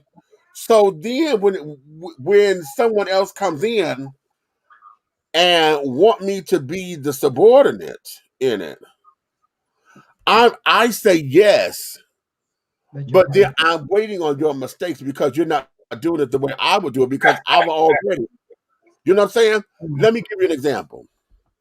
And I tell myself this anytime I'm on a set and I'm talent, okay, I have to tell myself, Demetrius, you are talent here. You're not the director. You're not the AD. You know, it's okay if it don't get done. You do not have to step up to try to make things better for them. You are talent. So it is hard. It is so hard because folks down there, take this bottle. The bottle is sitting right here next to me. And they'll say, okay, go get the bottle and bring the bottle over here. Well, the PA is sitting around here going crazy because they can't find the damn bottle. Mm-hmm. Okay. Now, knowing that everybody has their own position, if I take it and say, here go the bottle, then that's going to have me in jeopardy of not being able to come back to the set. Because as talent, we're not supposed to talk. Right. You know, we have to follow the PAs. So I had to sit there and be like, It's right. Okay, I'm gonna get try to do it on the slide so that because now I don't want you to get egg on your face because you sweating bullets and carrying on, but it's right here, baby. And because of that, boom. When I first got into acting and carrying on, I was given a tip, right, to one of my actor friends, and I was like, wow. I said, Todd, you said this line. I said, oh, why don't you go ahead on it and give it bigger? Because, you were kind of quiet. I was 17 years old, honey, and that was the first time I got snapped up by a director, Dr. Von Hugo Washington down at Wayne State University. He said right there in my face, he said, that's a lovely note. He said, but on this set, I'm the only director up in here. I got offended by that because now, mind you, I'm 17. I'm fresh into my fabulousness. So, bitch, you don't read me kind of thing.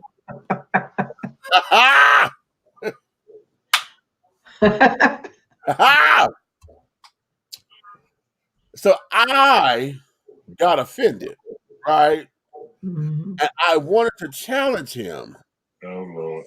And I said, but I thought that we're supposed to be able to help one another.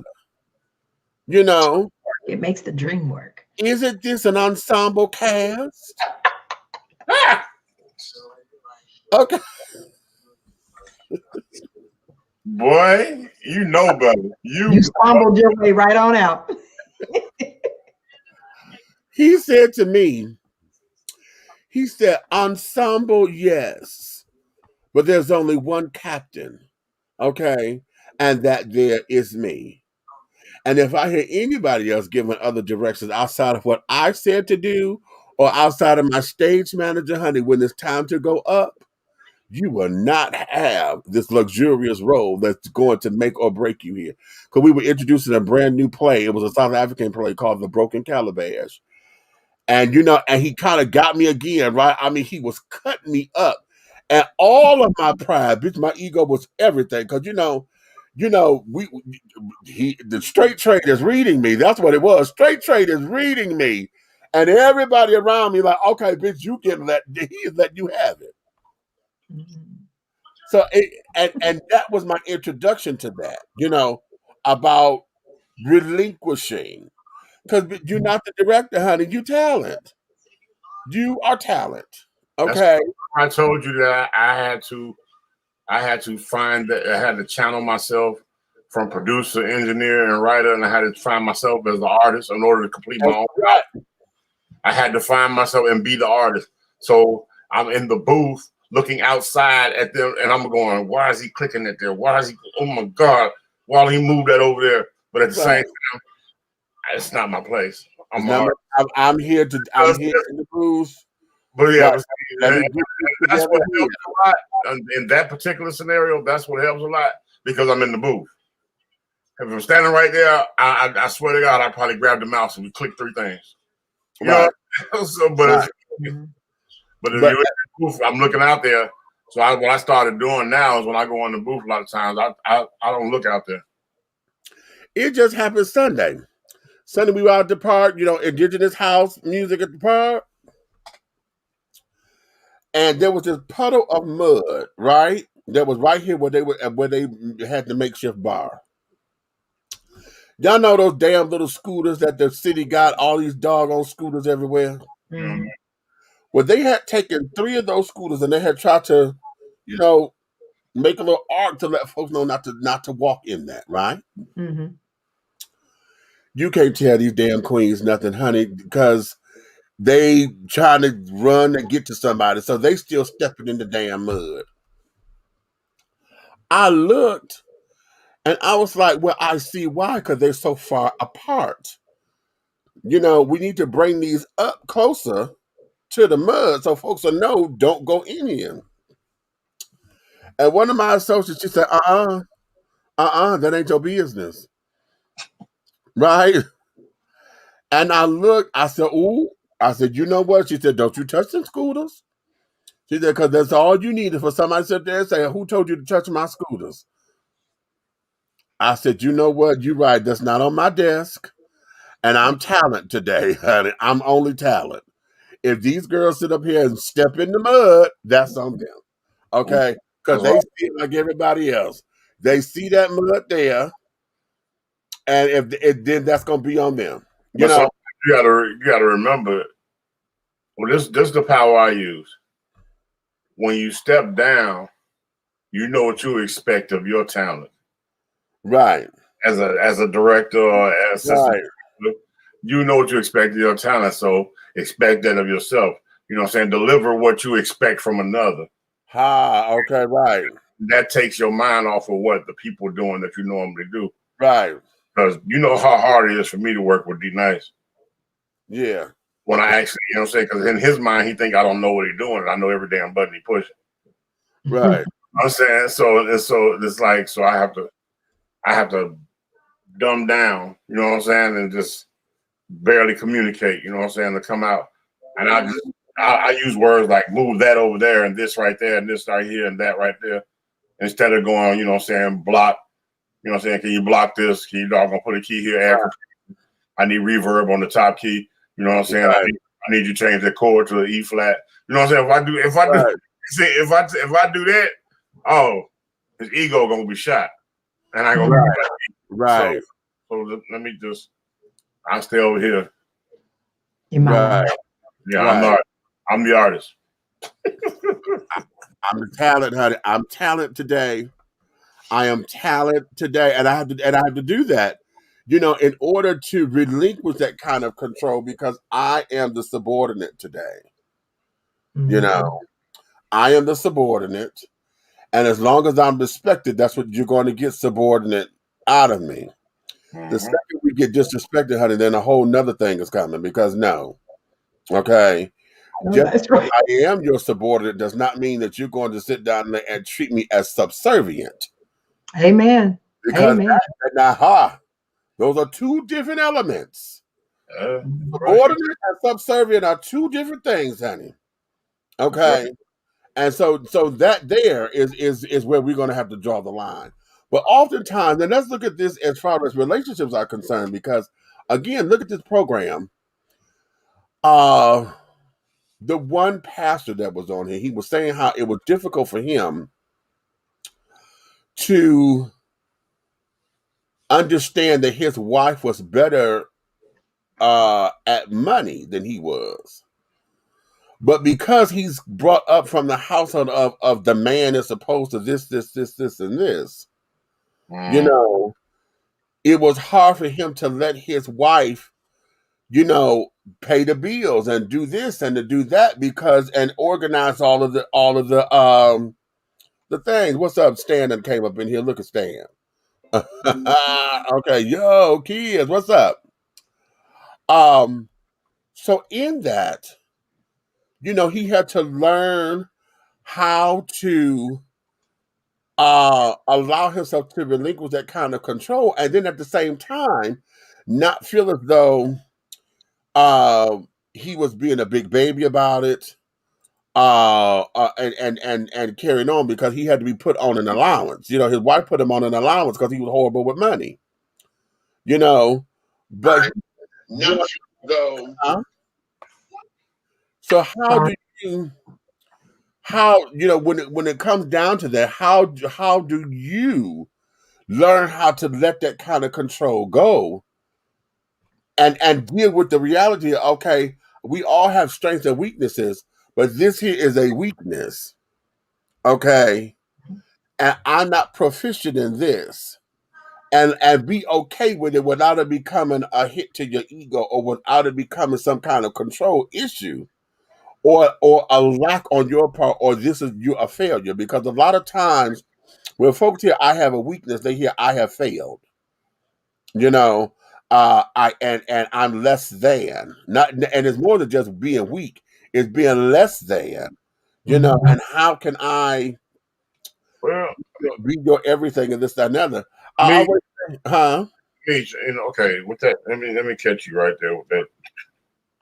Because we speaking on the relationships when it comes to pridefulness and yeah. Okay, well, if anything, politics have taught me, if you allow your significant other in a monogamous situation that you want longevity in, you allow your partner to be the president, because we all know the president is just a motto of the country. They do not run the country. They're the mouthpiece, right? Okay, so guess what? The president think they in charge, right?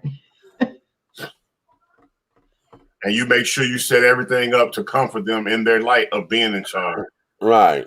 Long as you're doing your job on the back end, everything gets taken care of. Right. Like you said earlier, Doc, teamwork makes the dream work. So, makes pride don't run no company. Right. Okay. And we gotta realize that there's many ways to skin a cat. They used to say the old people used to say that there's a lot of ways to skin a cat. No, hello. And so I even in my marriage and what happens a lot of times is man wants to be, well, man is head, okay, in the way how the man is the head, but I'm the partner. And so if you're not listening to the partner, then a lot of things ain't gonna get done because the partner's already done some things. You know what I'm saying? Like my mama said, honey, if you the head, I'm the neck, and you can't move without the neck. Right. Right. Your mama was a smart woman. Amen. And that's what, but out of our pride, we have to learn that this isn't what I'm good at. If you're in a marriage and one's good at money and the other one's good at spending it and you want to save, then you got to allow that one to save to be able to run some things because they know what to do. And so you kind of gotta, you gotta play tit for tat. I mean, no, I'd say it like that, but I don't really mean tit for tat. But you got to be able to say, okay, I'm not good in this area. This is not my expertise. You're the one that's able. You're a people person, so you can get this thing done. It's even like as a woman, you may go somewhere, and because there's a man in charge, my husband will send me to go talk to the man because guess what? I'm going to use my influence because I'm a woman, and it's vice versa. There's times where I send my husband to go, oh, they just told me no, at McDonald's or wherever it is. Now you go in there and get them extra fries because I asked for them. Now, because he go in there and he's smiling and the little cute girl, you know what I'm saying? Right. She can turn around and give him the fries. Now that at one time, that kind of stuff used to make me mad. But I started realizing, well, wait a minute. We all win. Okay. So you gotta learn to let your pride down if that's gonna make everybody win. I don't care if she win. I don't care if she's smiling at you. Let her smile and keep giving fries. Well, Doc, I have been in a situation. Speaking of restaurants, I have been in a Hooters years ago. This is with my prior wife. I didn't know nothing about how Hooters works and they full operation or whatever. I didn't know how they do the service. You got to learn. You see my lips? You know what I'm saying? But I didn't know how they work, like as far as what their job was to serve. Right. Right. So here it is. I'm in there. Boom, we enjoying everything. My fact, my sister Chicago told me what to order. So you know what I'm saying? It's not just the wings. There's some other stuff there. So I ordered. And next thing you know, when we're done, and the waitress goes to give you your receipt, she draws her name on it. Thank you for coming. I was happy to serve you. Yes. And she put her name and a little smiley face on it and slide it to me and walk off. Well, I had an ignorant ass accent. She looked, she said, hold up. And she want to call the manager over there. And she wants to ask, is this part of protocol for such and such? She felt like the girl was flirting with me. So I was like, and I'm looking over and I'm saying, like, are you serious right now? You know, so I'm like, I never gave the girl no room to come to you know what I'm saying, to come to me. So it couldn't have been her flirting. I think that's just what they do. I didn't know. And then sure enough, when he came over and she said something, explain it was exactly what I said. Every doggone body in there got to do that. Okay. Their way of showing customer service and you knowing who your server was in case you had any issues. Exactly. Okay. Stan said, I just let my wife handle 90% of the social interactions. Now, if they disrespect her, I step in and I represent diplomacy on another level. They ain't ready for it, but ask for it. How about that? That's my husband, too. Stan, you a bully. Stan, you a bully. No, but a woman wants that kind of person. I know. I'm just picking. On the real, on the real. But on the flip side, if it's a woman that's acting crazy with my husband, I'm gonna jump, say the right thing too. Like, I mean, this is like, he ain't the weaker. I mean, I'm the weaker vessel by the word of God, yes, but at the same time, I'm not gonna let him fight my battles that I can fight with a woman. Well, how about that? Okay, how about that? Well, in my world, honey, I don't care who it is. If you step wrong, you step wrong, honey. Well, that's because you know what? Because you got it bad. You can put on the bass or the soprano. So you really have, you know what I'm saying? Listen, and I would give you a scale of, oh, no, yeah, you better, okay, honey. Honey, what's up? Okay. Amen. Amen. And the thing of it is, for a lot of what's going on is that the agreement is, and I'm stating that because oftentimes we don't make verbal agreements or we don't come to a consensus. Sometimes folks think that it's automatic and through osmosis that you know what this is based upon how our grandparents and our parents and what you saw, and I don't know what this is when it comes down to relationships, but when you're dating, it's one thing. Okay. You better say that. You get a real pickle. Oh Lord. But baby, when you sit down there and put the word or the moniker or the tagline that I'm in a relationship, that there is when hell starts to freeze over because possession and obsession becomes the thing. Yeah. Okay. Because now it becomes you mine. And whatever that thing that ticks in the head and just go do that little counterclockwise turn or whatever, it then starts to like, okay, why are you doing this and why you just, and that all of the insecurities come up.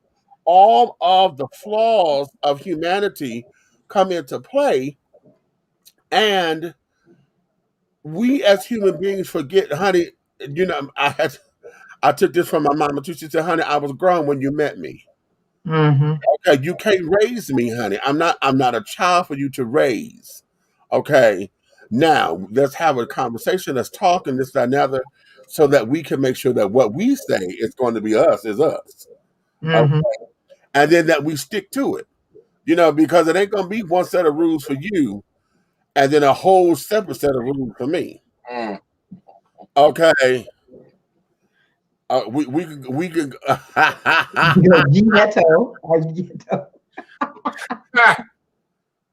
Okay. My wife was white, so I have a resting Washington train day face. You so damn stupid. You so damn stupid. Okay, please don't make me call Alonzo in your place. Okay.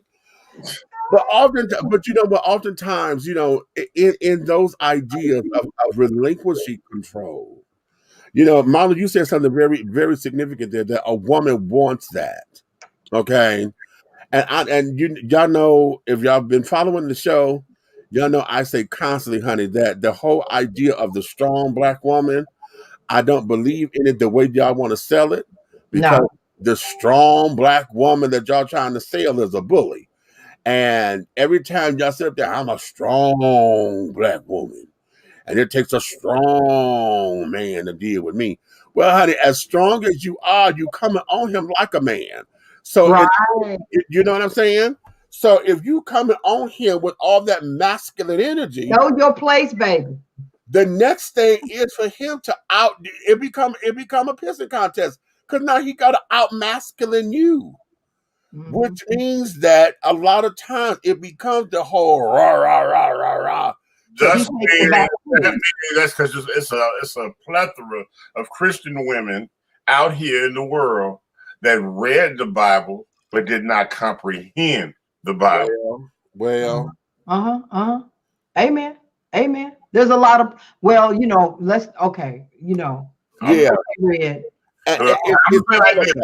Because there's a plethora of men that ain't read the Bible that don't understand it either. Oh yeah, because I done heard, what I'm saying. Hey, I go all the way back to all the little stuff people didn't catch when they was watching Color Purple. You should have caught some of that stuff in there. Okay. See, I Well, watched sometimes Color Purple, but you got to remember Color Purple when it came out in what was that? The early 80s. Yeah. Think about the men they were trying to you walking around like you this Christian, but look at what you're doing. Right. You right. I ain't got nothing to say because you're right on that. But one thing I can say when it comes to the woman, I do believe that we've been thrown into strongnivity or strong. Yeah. Because it was never meant for us to have to be the strong one all the time. Our job was another job, but because of sin and because of fathers being taken out of the homes and all the other stuff, that the whole rigmarole, now we are the strength, but we don't necessarily like being the strength. Here's where this is, and I know you're speaking from that perspective. Let me see if I can broaden it just a little bit, okay? Because I like where you at. The idea is this: I'm supposed to be your help meet. Okay, your help meet, which means that I have agreed. Us coming together is an agreement saying, I have agreed to say, I'm going to let you lead this family because we have discussed what the vision for the family is. Not you telling me what we're going to do. Right. We have discussed the vision for this family. But let's be real, Meech. Okay. Most people don't. That's the problem. That's that's exactly what. That's the problem, because nobody has an understanding of that in the first place. Because the first thing that comes in is all the sex and stuff, and all that stuff, and then and you ain't discussed nothing. Now you saying you don't marry me because now you know what I'm saying, you don't marry me. And that's where I'm going. That's exactly where I'm going. Because oftentimes this whole control thing of relinquishing control and being submissive. I like that word. I have a problem with that word. I'm gonna use that word because because it's biblical. Because a lot of folks don't understand that, because again, they have equated submissive with subservient. Okay. Right. Yeah, but let me ask you this: where does submissive and neck rolling come into play? Okay, don't go there. Don't go there, Red. Do not go there with that. Okay. Well, a lot of times, right? A lot of times, but because of that, this is this is where folks don't know how to relinquish that kind of control, right? Because they're so busy trying to protect them and thinking that it means that I'm not going to be heard anymore. I'm not going to be seen anymore. I'm not going to be taken seriously anymore. And God help you if in gay relationships, it's very hard, because when you're dealing with two guys who coming in headstrong, and it's this whole thing of the alpha male versus the beta male. And everybody claims they don't want to be a beta, but most folks are fucking betas anyway. Okay. And they betas with alpha tendencies, because alphas really ain't alphas, child. They bullies. Quote unquote alpha men are usually bullies. Which goes to what Stan said. Okay, what's Stan say? What? Wait a minute, what you say? If a man marries because he wants control, get a dog and save yourself alimony. You know what? I'm putting you in timeout. Stan, take your medicine. He's right, though. He's right. I mean, maybe not the alimony part, but get a dog. Yeah, and often, but see, we get into this, and it's funny that we're here in relationships and romantic relationships, but let's look at that across the board, because let's look at friendships. Okay, all right. Let's look at friendships. Because now, and I'm speaking on my behalf, because I've always been the one. I know I'm an enabler because I'm a nurturer. Okay. And I have a passage in my book that I wrote. I call "I Am Not Your God." Okay, and I say in here, anytime that I allow you to come to me for everything, okay, and I do not direct you back to who you believe your higher power is, then I have become your God. Okay. Okay. And so because of that, this is why we have to learn how to step back. I have always been the one who was the fixer, you know, I and know. I got it. Okay. Oh, Yeah. you got to. I'm like, baby. Damn that. We gonna make some things happen. Right. Okay. I've been the fixer. I've been the emotional caregiver. Okay, come in, baby. I'm always the one that got the band-aids and mercurochrome, honey. Okay, and things of that nature. We gonna build you back together, better, stronger, faster. Okay, we gonna get this. We gonna whip stitch this, honey. We gonna get Build you back back there. better. Boom. We gonna get you. And as long as I have been there, what happens is, not to say that they don't know how to run their own lives, it's just that, hell, I know your patterns. And most of the time, I think I know what's best for you instead of letting you live your own damn life. Ooh, can I say something? Go. Okay. It's just like, I mean, and that's a prime example of parenting and letting go of your children. That's it. All day. All day. Because I was just on that subject the other day when it comes to parenting. I was talking about when is enough enough? When is the bank closed? When is it time to say, let them bump their own head? Now, I'm not saying you should ever close the bank, really close it, but there should be boundaries set. There should always be boundaries set. Okay, you made these decisions because you thought you was grown enough to do this, that, and the other. So guess what? You got to deal with the consequences of that. Now, after I've seen you dealing with the consequences enough, and if I can help you, and I want to help you, not because I'm your mama and you expect me to do it, but because I may see that if I just do this a little bit, you're trying, so I can help you a little bit. But when I take the control over it all and I start just giving you what you you ain't got no food in your house. Here's $500. No, maybe you need to get a second job. Maybe you need to make your nigga list. Oh Lord Jesus, sit up there and work. You know what I'm saying? Maybe you need him to work and get a job. How about that? You know what I'm saying? Don't expect the money coming from me when you got somebody that ain't working. You know, so those are things that we got to learn to just let go. It's time to let go of some things. Now, I'm not saying you can't guide even with adult children. There's times where you still got to guide them in things. Right. But guess what? Right. You grown. You got to make, because nobody was making them for me. Hey. Nobody was making them for me. Well, wait a minute. I thought the new thing with the children was enablement, entitlement. Right? Well, isn't that what's going on right now? No. I don't know. Not with mine. I don't know about anybody else's. I can only speak for mine.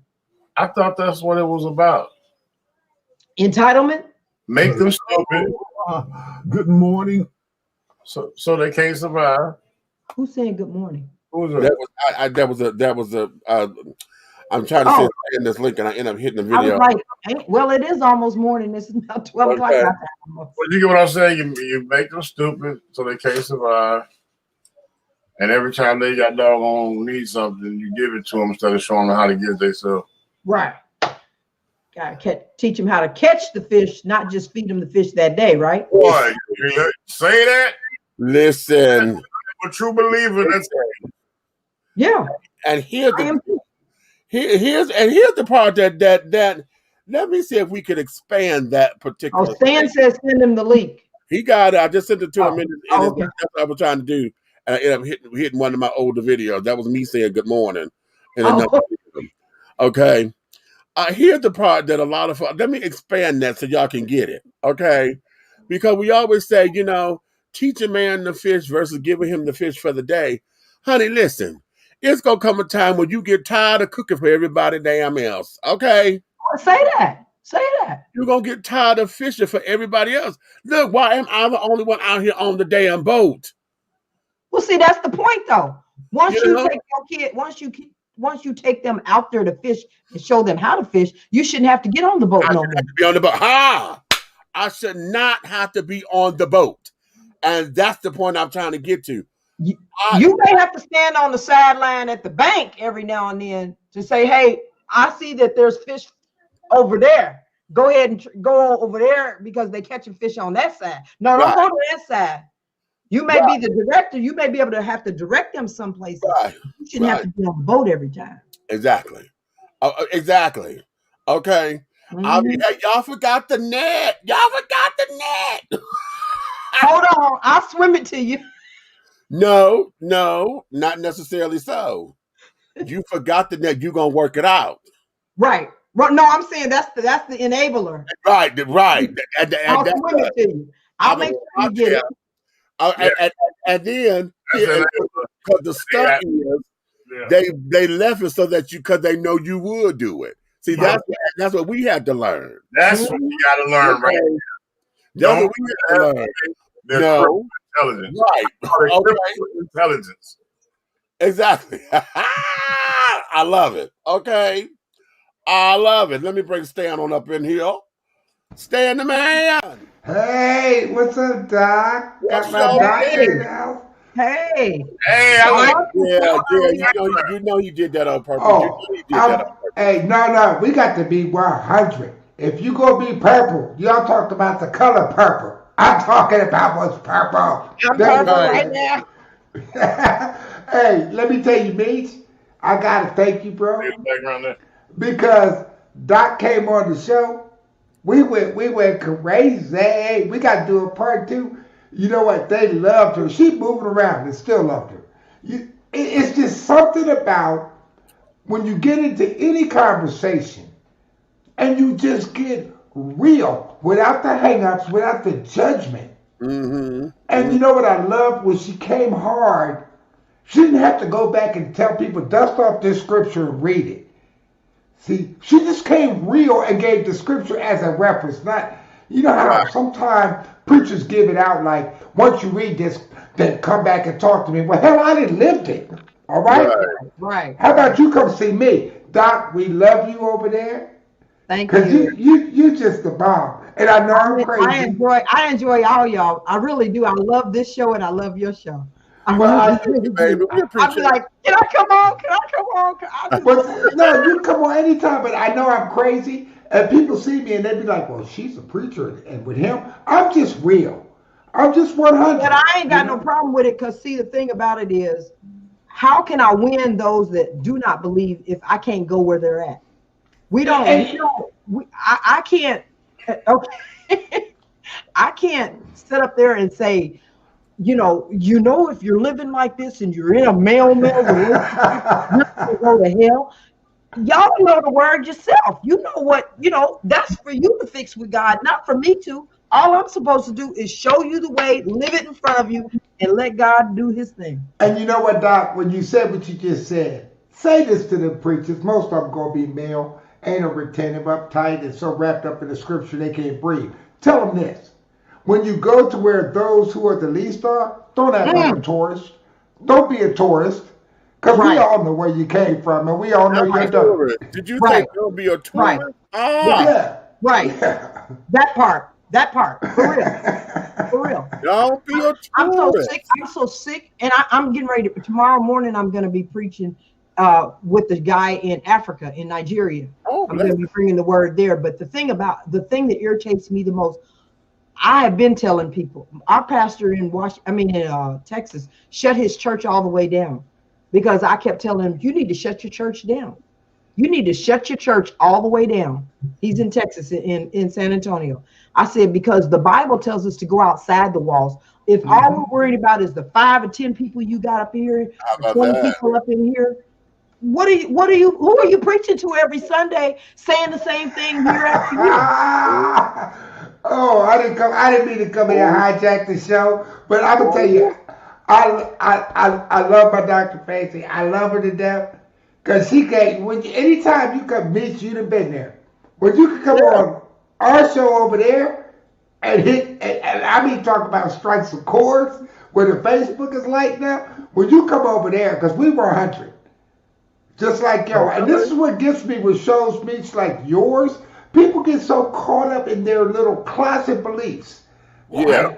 I'm not going over there. I'm not gay. So what? You're not Republican, or you know? I mean, and we talked about a little bit on the show today. We kind of hit it a little bit. Unless you understand, I don't know what it's like to be a white male in America. Thank God, I don't know. But I'm tired of living under.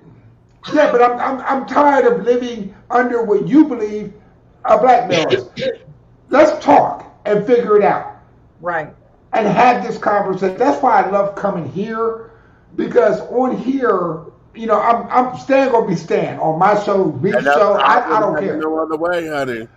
But when I come here and somebody, well, I saw him over there, and they were talking about this. Well, you was talking about it in the barbershop. Right. How about that part? Right. Or in the church, and y'all sitting up there talking about it, but you got half of your members still being about it, like that.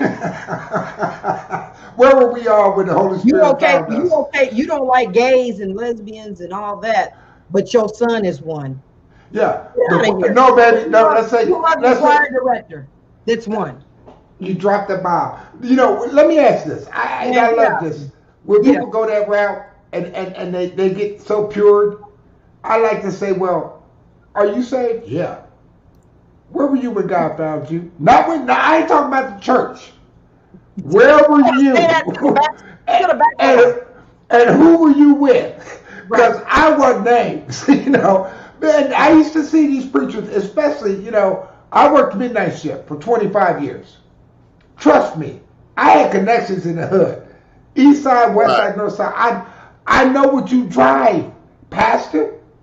I know you don't live in a Stella Maxi or Trentwood or South Terrace or Parson. I know you don't live there.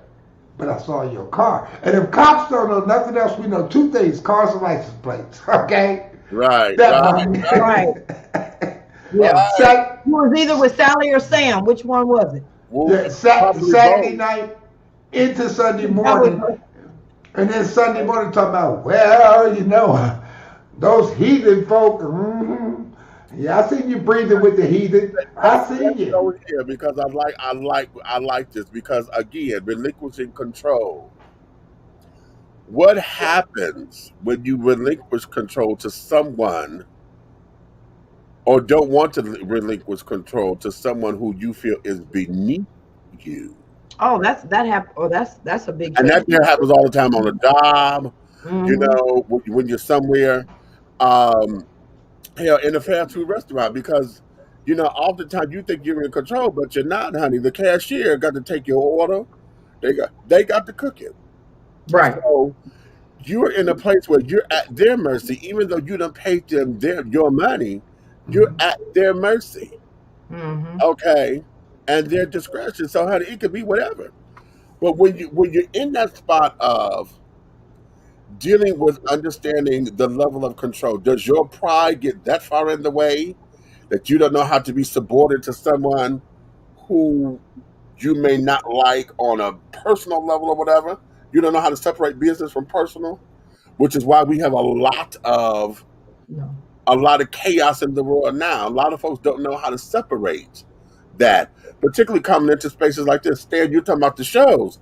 Coming here on Dishing Tea, that's why Red is here as the big guy ally, as someone who knows how to maneuver, you know, and come from a perspective to where, yes, I'm comfortable with who I am, and because I'm here and because of who I am, it doesn't change me and my dynamic because I'm sitting up here having communication with you. What it does, it adds to the pot.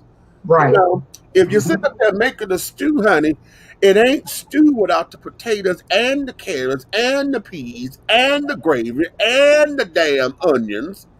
Okay? It ain't stew. Man, and you know what look at hold on, Stan. Hold on. First and foremost, the whole world loves a good gumbo. You know what I'm saying? Right. And, and if you got the right type of gumbo, you know, I ain't trying to be funny, but I am. You got fish and sausage in one pot of gumbo. All right. Right. And I'm gonna just keep it that way. Right. You know what I'm saying?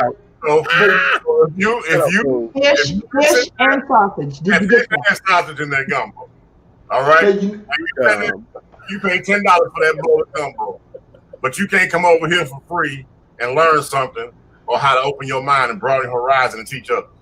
But the reason for that, Red, is, and I'm gonna throw in a definitive line. I was listening to Meach, and I'm looking at the doctor, because I mean I can look at her and see when her wheels are turning. It feeds into me. You know what? This is, Doc, write this down, because you could preach this.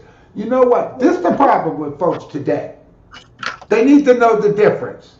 The difference between beneath and the bottom. Because some folks think they're beneath and they're at the bottom. Oh. Find out the difference between, because at some point in every one of our lives on here, we're beneath somebody, but we weren't at the bottom. And a lot of times, more than likely, we were at the bottom trying to act like we're beneath, which is a step above the bottom, but we're not up to where they are. That's why we fronting. Right. That's a word right there. Well, you know, jealousy and envy takes root in pride as well. Right. Well, my thing is this: are you afraid of who I might be, or are you afraid of who you might become? Both. You know what? Amen. Both. Because Red, I'm gonna tell you, bro, and I said this a little bit on the show today, and I'm gonna share this with y'all. You know, I do that show, and sometimes you have friends, but you get in these moods, and it's hard for people to understand. I got 25 years of nightmares in my head. Right.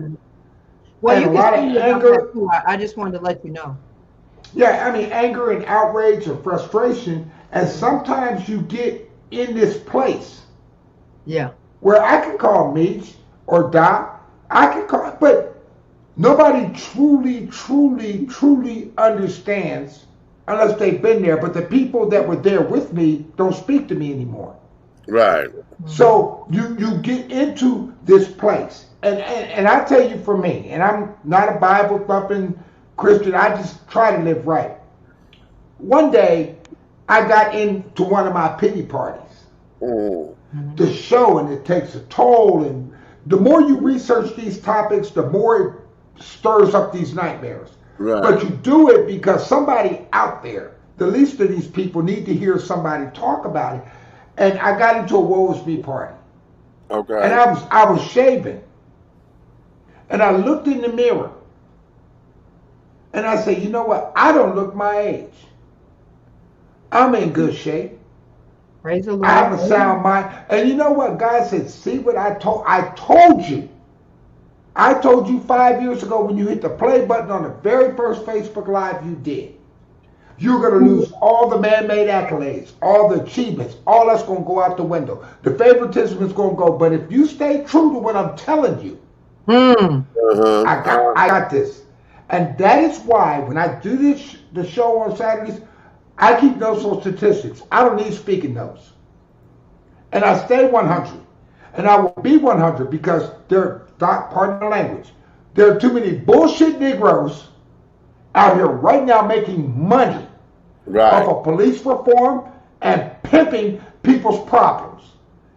Right. And we as black people go along with it because, well, I don't want to call the brother out because the white man, right is right, wrong is wrong. I say to all these pimps out there, whether they're lawyers, I'm not going to call no names, civil rights workers, how about you spend less time helping yourself, more time empowering the least of the people to speak for themselves? How about you say, you go to the chief and I'll stand with you? Because guess what? When you go to speak to the chief of police, the invitation for the civil rights worker is not described in any different ink than your pass is to go through the front door. And it's a sad dog don't wag its own tail, and there's not a preacher, politician or pontificator on the face of this earth that can ever put the passion behind your experience. Only you can do that. That's why the courts ask for witnesses and not somebody to speak for the witness. I'm done. Right. Right. Lord have mercy, child. Wow. Yeah. Well, you know what? That's the mic drop right there because, Hey. No, it's right there. that's the mic drop right there, honey. Okay. Well, listen. I think that's the perfect place to end this, honey. Can I say one thing? You may. Yes, you may. Come on. Okay. You can say whatever you want. When you say difference beneath and at the, need to know the difference between the word beneath and at the bottom. Okay, so I envision a plant and a seed that you put into the ground. And you got the ground, the fallow ground, and you got the people, you got the seed that went to the stony ground, and you got the seed that went to the water and it washed away and all that. But you don't know how, even though you're deep in that dark soil, you're still been planted, and there's room for growth to grow up. But then while you're in that deep area, that deep spot you were talking about, where you get in that pity party mode, and you think, why am I down here in this dark? Why am I beneath the soil? But being beneath the soil gives you strength. We grow in the darkest of places a lot of times. And so when we're growing in, that's a word from the Lord. Hallelujah. Thank you, Jesus. Because I was thinking, what am I going to speak to these people tomorrow? Bam. but that's where we tend to grow the most, is in that dark soil that nobody else is down there with you. Because God has to put you in that place so that you can hear from him, number one, and so that you can actually grow. Stan, you're growing. God is allowing you to grow when you have those pity parties. I'm not saying pity partying is all that in a bowl of grits, but that PTSD that you talk about, that's real. That's real with a soldier like him, and it's real. It's real, and a lot of people don't, and they don't do enough for police officers in that situation. They really don't, because to me, serving the police in the United States versus being in the military and serving it over in somewhere else is really should be thought of doing. It should be under the same umbrella, really, in my opinion. Let me add to that, sister, because see, one of the things about being in the soil is that fruitful soil is where you get your nutrients. Okay. You get your nutrients. Anytime that we are in transition and we have to repot it into a plant, or any time that the seed has been planted, that there, the soil is rich because it's been toiled already. That's experience. See, toiling the soil is experience, because you got to work it. All right now. What you've been through, honey, is your work. Now, coming out of that, and you've worked it, now planting the seed that's going to propel you into your next level. Oh, yeah, it's going to take a minute, because just like with annuals and perennials, honey, perennials are planted and they pop back up every year. Annuals, you have to plant them every year. Right. Okay. The annuals are beautiful, but they got to be replanted every year. Perennials, honey, are permanent plants, child. As long as they're growing, they're fine.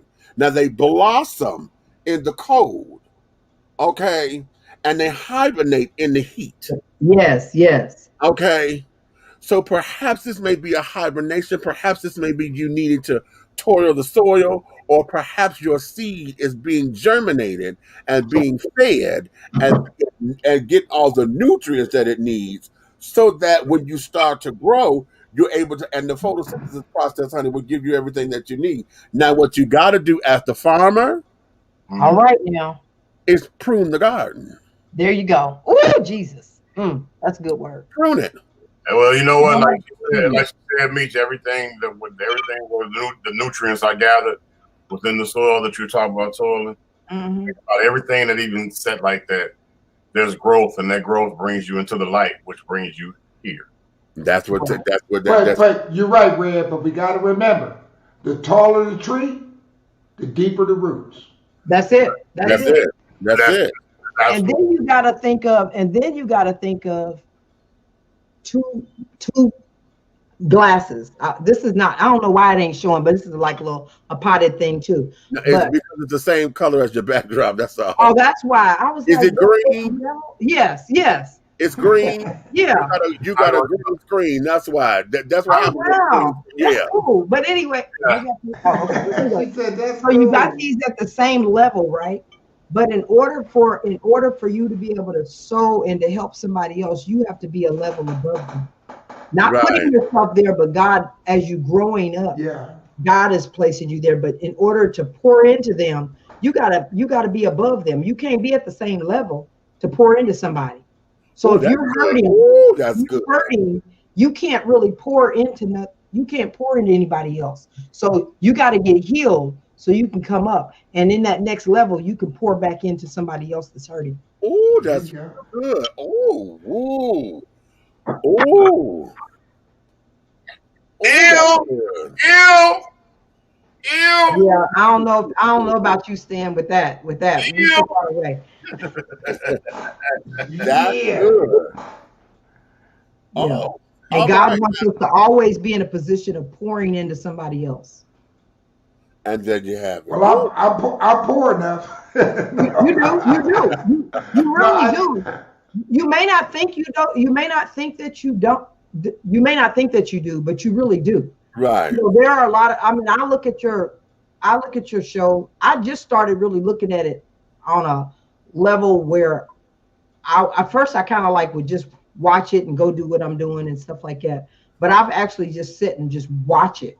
And I'm like, there's some people on there, I don't always agree with every single thing they say, of course.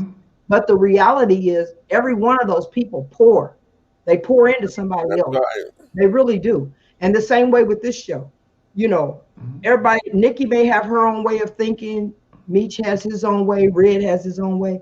But in reality, everybody's pouring. But they say, isn't it true? They say our path is not our own. It's not. That we do, that we develop for somebody else. This is for somebody. The ultimate gift of life and purpose is to be of service to others. That's right. You understand? That there is where that's one of the keys, but that's one of the major. That's to the big dough. Okay. Then we got all the other keys that are master keys. And that there, everything that I don't care how much of a grown ass man or a grown ass woman you claim to be, your life ain't yours. No. You are going through so that you can teach somebody else. That's it. You are the example. And I tell folks this all the time. The Bible was written, but that wasn't the only book, because you are now the Testament. You are part of the New Testament. Amen. Okay? Amen. The book of Big Red, the book of Big Meats, the book of Stan Mason, the book of Dr. Evangelist Marla. Okay?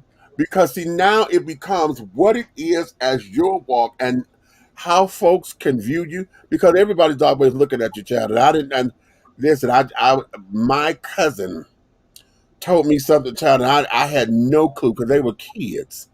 Okay? Because, these are baby cousins. They were kids when I was coming around.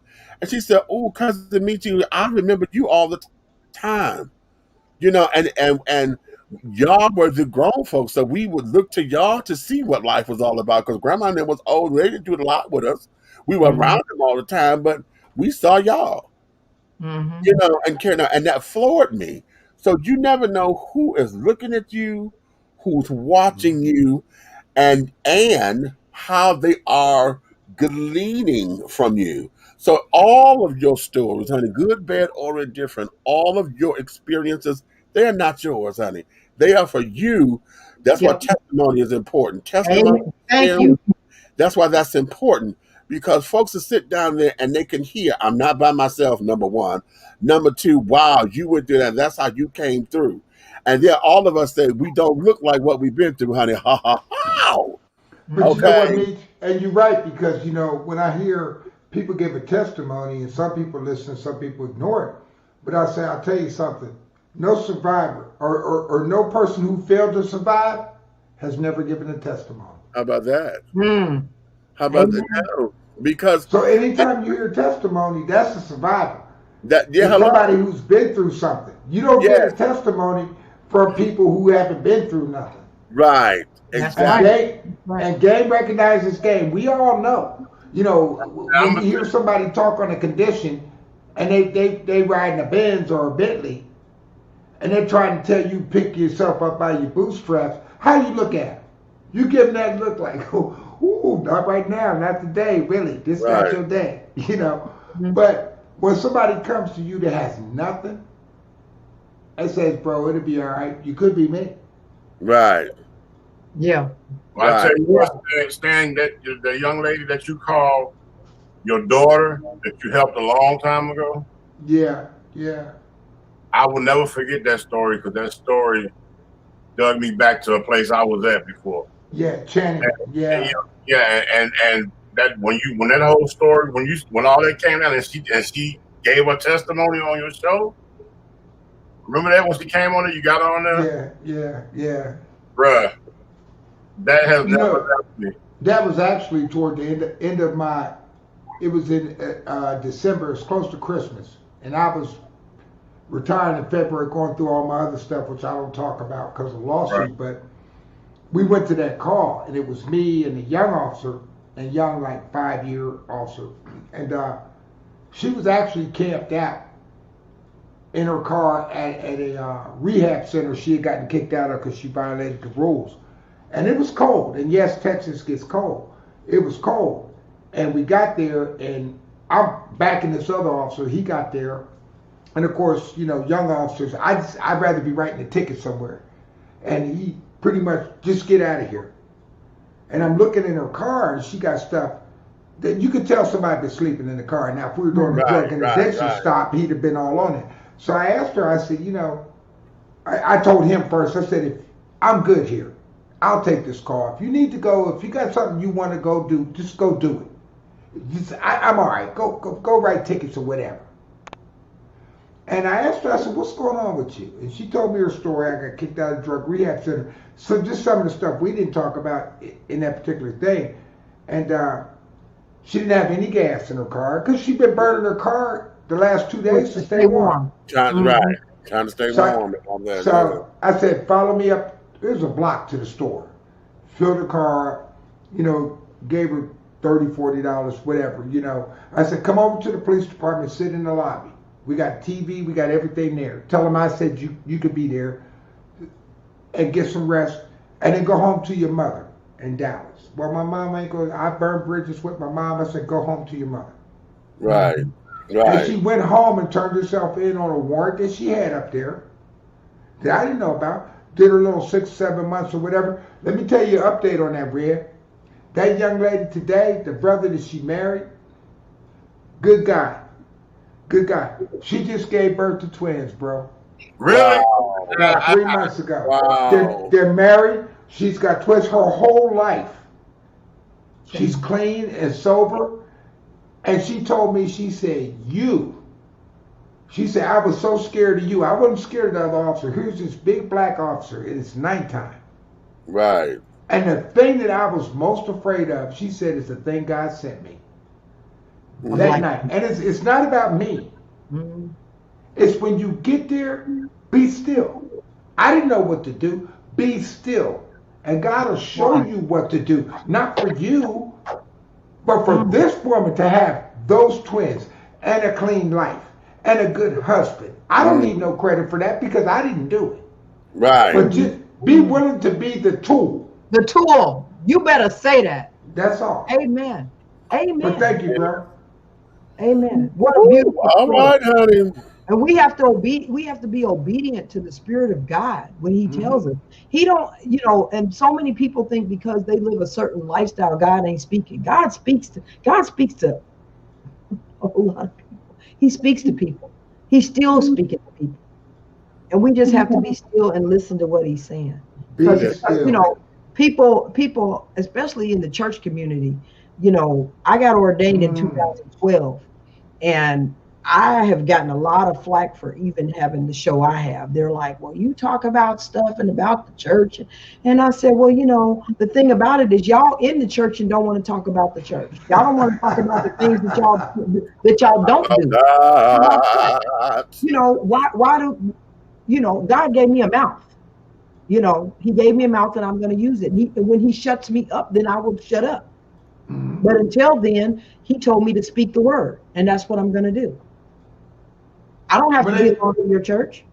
Next time they're going to talk about anything about the police did, Doc, send them over here to my show. I got something for them. Do you vote? You do jury duty?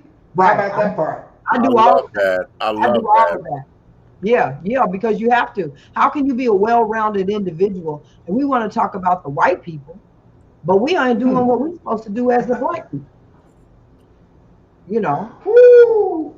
Okay, that's a whole nother show. Now listen, what we gonna do? White people meet. I know.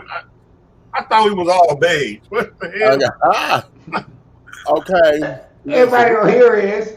We're gonna let the good people go ahead on and enjoy the rest of their Saturday nights. And carry it on. This has been absolutely fantastic. And I want to allow everybody to go ahead and remember your homework assignment, darling, is scrolling across the screen. For those of you who didn't put up in here what you're gonna do, if you had all the money that you think you need in this world, what would your life look like, honey? I'll let you know in about 6 months. Okay. Meech. Yes. While we have that on there scrolling, you know, the biggest thing with people with that money situation, it's not, you know, I mean, because I answered those questions, but I thank God that he's given me a heart of giving, because the thing that I really feel like is if I do what God called me to do with the money that he was to give me, that blessing other people, I will never have to want for anything anyway. Baby, you know what I'm saying? Whether I have a lot or I don't have any, if I give what God gave me to give to people to build them up, then he's going to take care of all my needs anyway. That there is something that is part of the lesson, because a lot of folks, this is why I was talking about the girl who won the lottery who's almost broke now, that was on Iyanla, okay? Because you just sit down here and got a man who would have been in and out of jail. Most of your money went to pay for his court costs and carrying on. You sit up there and pay for his business that he couldn't run because he in jail. Your money went there stupidly. Okay, so here we have. You could have bought the daggum jail. The first thing I'm getting is a little red Corvette. You know that I done have 5 of them, but I'm gonna get me a new one, baby. I'm gonna stretch up in there. I'm gonna get a stick of butter to make sure I slip right in and out, and I'm good. I might not be much when I get out, but I'm gonna look good getting there. Okay. Often, but the part of the whole question is so that folks can really sit down there and realize most of the time it's not about the money, because getting it, and if you have everything that you think that you want as far as money is concerned, what would your life look like now? Because see, everybody who got them, and let's look at everybody, the world is showing you Bill Gates and Jay, what's his name, the guy over Amazon, they got all this money. Yeah. And still not happy. You still cheating on your wife. You still doing this. You still doing that. Right. So the money may not be the question, but if you had what you think that you ought to have in this world, what would your life look like? Because after you done spent so much, you got the house, you got the car, you done paid off all your family, who's still gonna come to you. Because see, after you done paid them off, you didn't say that you was gonna stop giving them money. You just said you was gonna pay them off. Now, are you gonna help them stay afloat or what? So it becomes all of that. So now, what do you do?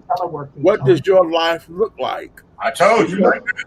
You moved to Utah. and surround yourself with a bunch of strange looking people that make all the haters scared to come. You know, I need some money. Come on up to the front door, man. I ain't coming up here. Okay. You know, it's too cold. And you will then see, again, your homework, the part 2 of your homework assignment, go watch Brewster's Millions with Richard Pryor. Okay. Open mind. Yes. Okay.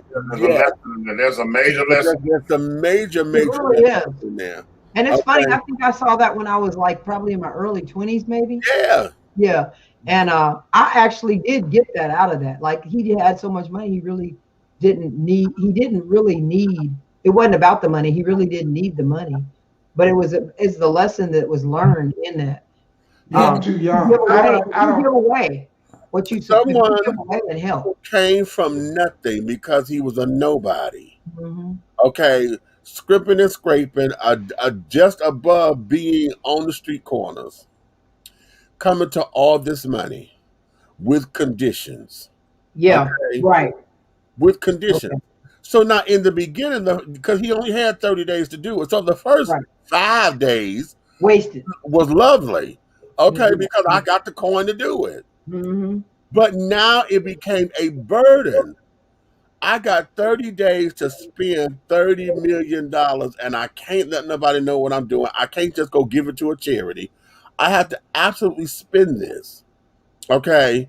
But your partners are helping it make money. So every time you thought you had money go out, it came back in with dividends and this, that. So you got to a point to where money was not the end all be all because it didn't make him happy because he couldn't get it done. It became frustrating. It became frivolous. It became to where he was able to meet the challenge. So now he inherited the 300 million and it wasn't going to be about him being frivolous because he learned the value of money. And learned the value of life because it wasn't about having all that money. Because when he had it, he was miserable as hell. Mm-hmm. Miserable. Couldn't get it. Everybody wanted to be your friend as long as you what the song say? Okay. That's God bless the child that has his own. With money, you got lots of friends crowded around your door. But as soon as the money gone and the spending ends, they don't come around no more. But see, that's why when you have that kind of money, if you do things more on the anonymous tip, right? Even when it comes to doing something for your family, you know, right. I can go pay their house. Okay, where your mortgage at? Like weeks or months before, and just sit on the money and not do nothing. Then all of a sudden you pay it off, and they don't know that you paid it off. You can do a whole lot anonymously and go on about your business. Now, what you do once you get your house, if you can't pay your land taxes on it after you don't got it paid for, that's shame on you. Right. But family's real particular because it's difficult to do anything anonymously for a family member because you can, and the next thing you don't ever do nothing for nobody, and that's a little different than outside of the family bickering. You know, like my mother. Well, he's talking about millions. We're not talking about a little bit. But I mean, you know what? With family though, whether it's a little or a lot, they can be that petty. You know, my mother when I was in the Air Force, you know, my dad had died, and I would come home on leave, and I would give my sisters $20, whatever. But back then, you know, you talking about the '80s, $20 was a lot of money. Right. And I would always say, "Don't tell mom," which they didn't. But when my father died and I came home on leave and I'm sitting downstairs watching TV with my mom, and you know, you kind of feel like you're grown, but that's mom. So you know, and my mom said, you know, you need to do more for your sisters. And that really pissed me off because I would give them all that money, but of course they didn't tell her. Right. Like I had said. So I told my mother, I said, this is the night after my dad's funeral. And I said, well, they're your kids. You take care of them. And my mom did what mothers often do. They reach back for a cliche and they throw it at you. And she said, well, when you're in my house, you do as I say. Right. And I said, well, you forget. I don't have to be in your house. I never forget it. It was 1:30 in the morning. the day after my father's funeral. And I went upstairs and I packed up my duffel bag. I went downstairs, put it in the trunk of my car, and I drove back to New Jersey. But before I left, the last words I said to my mother were, the next time I come back into your house will only be to come to another funeral. Wow. I got in my car. I drove back to New Jersey. I was there. You was hot-headed. Stop it. Yeah, 4 or 5 months. Got stationed again back in Korea. Flew back to Korea. I was in Korea for 3 months. And I got that dreaded call, the Red Cross call. Oh, Lord Jesus. Your mother has 24 hours to live. It's 36 hours from Korea to Chicago. My God. And the whole, I spent 36 hours on a plane with nothing going through my head but what I had said. I saw every little thing my mother ever done for me, going to bed hungry, giving us the little scraps she would bring home from work, everything she said, all that was going through my head, and I kept saying, God, just let her live so I can apologize. Mm-hmm. And I got to the hospital, and I tell people say they don't believe in God. When I got there, the doctor stopped me. He said, your mother has been asking for you, but she's not going to recognize you. She's under heavy morphine. She's in and out of consciousness. She's not going to recognize you. When I walked in the hospital, she looked up at me. She thought I was my dad at first, because me and my dad look alike. And then she told me, she said, out of all my kids, I'm proudest of you. You never brought laundry home. You never did this. You know, you kids take care of each other. She knew what was going on. And she'd be talking to me, and then she'd look into a blank corner and say, I'm not ready yet. And she would turn and talk to me, and the doctor's standing there amazed. And of course, by the time, you know, I spent some time with her and went downstairs to catch a cab to go home and change out of uniform, she passed. But I'll never forget that she was just as focused as we're here talking to each other. Mm-hmm. And she'd look into a blank part of that hospital room and say, I'm not ready yet. And then focus back on me. Fighting, giving up the ghost. That's what she's doing until she could get everything out to you. Well, the doctor told me, he said, you know, I tell you, he said, I'm not a big Christian man. Yeah. He said, I don't know how she held on this long for me to make it all the way back from Korea, that long flight, and she was there for me. Wow. That's a beautiful story too, because, you know, it just shows you God's grace. He allowed you to have that. He allowed you to have that time to get it right with her, because the last thing you needed for that to happen is for her to pass away, and that was still on your mind. That's a just that cross. One phrase. That's a heavy cross. Yeah. Yeah. But anyway, I didn't want to go down there, but I just felt I need to inject that in. Well, we serve a mighty God, so that's a good thing. Meech, what happened to Meech? Meech fell asleep.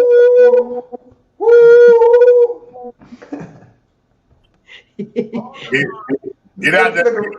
Look at Red. Red, you smoke some weed. You looking high, y'all. And I'm coming. You better hurry up. No. Red up there like the fatty. Matter of fact, I have left that life alone. I left that alone. I don't do that. I ain't had nothing to drink, nothing. He said that smoke. Lord have mercy. No, I'm back, child. I just had to run to the laboratory, honey. You was in the West Wing? Okay. Yeah, the West Wing. You know, on that note, I've been saying it for a long time, but you know, I'd like to when it rolls, it rolls. So let's let the good people go have the rest of their Saturday night. For those of you who are following the show, remember tomorrow, we will be having the one and only Miss Sarah Dash is going to be joining us tomorrow evening. Oh, you know what? And I should have did this at the top of the show, but I called my mother today. Miss Essie Lorraine, honey, it's her birthday. So tell mother is 71 years young today. Wow.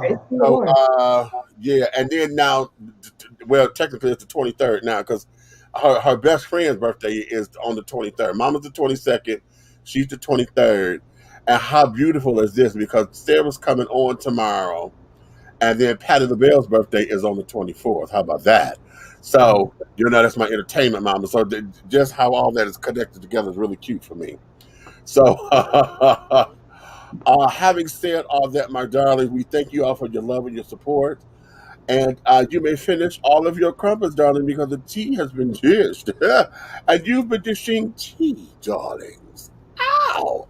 With Big Meech and the big guy ally over there, that's the big red fella, honey. In the absence of Miss Nikki, because she wasn't feeling well, she had her migraines was getting to her, and I really think that she is having a sickle cell episode and don't want to tell nobody.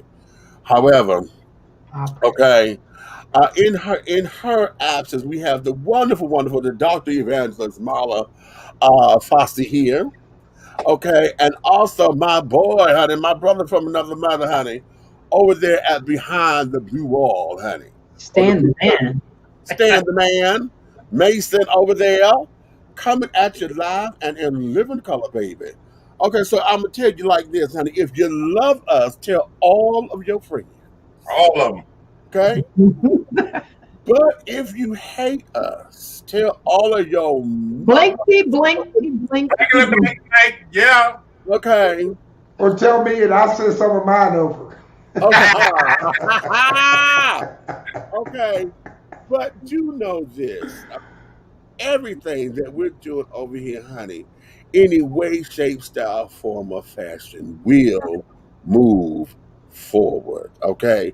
So on that note, my darlings, we thank you all for your time and your love and all of that. And we're going to let you guys get back to getting, honey, because, yes, child, I got to sit down here and stretch. I got to stretch my legs. I've been sitting up, and so I got this swelling on me. So I got to stretch these legs out, child, get the fluid up off of me. But on that note, my darling,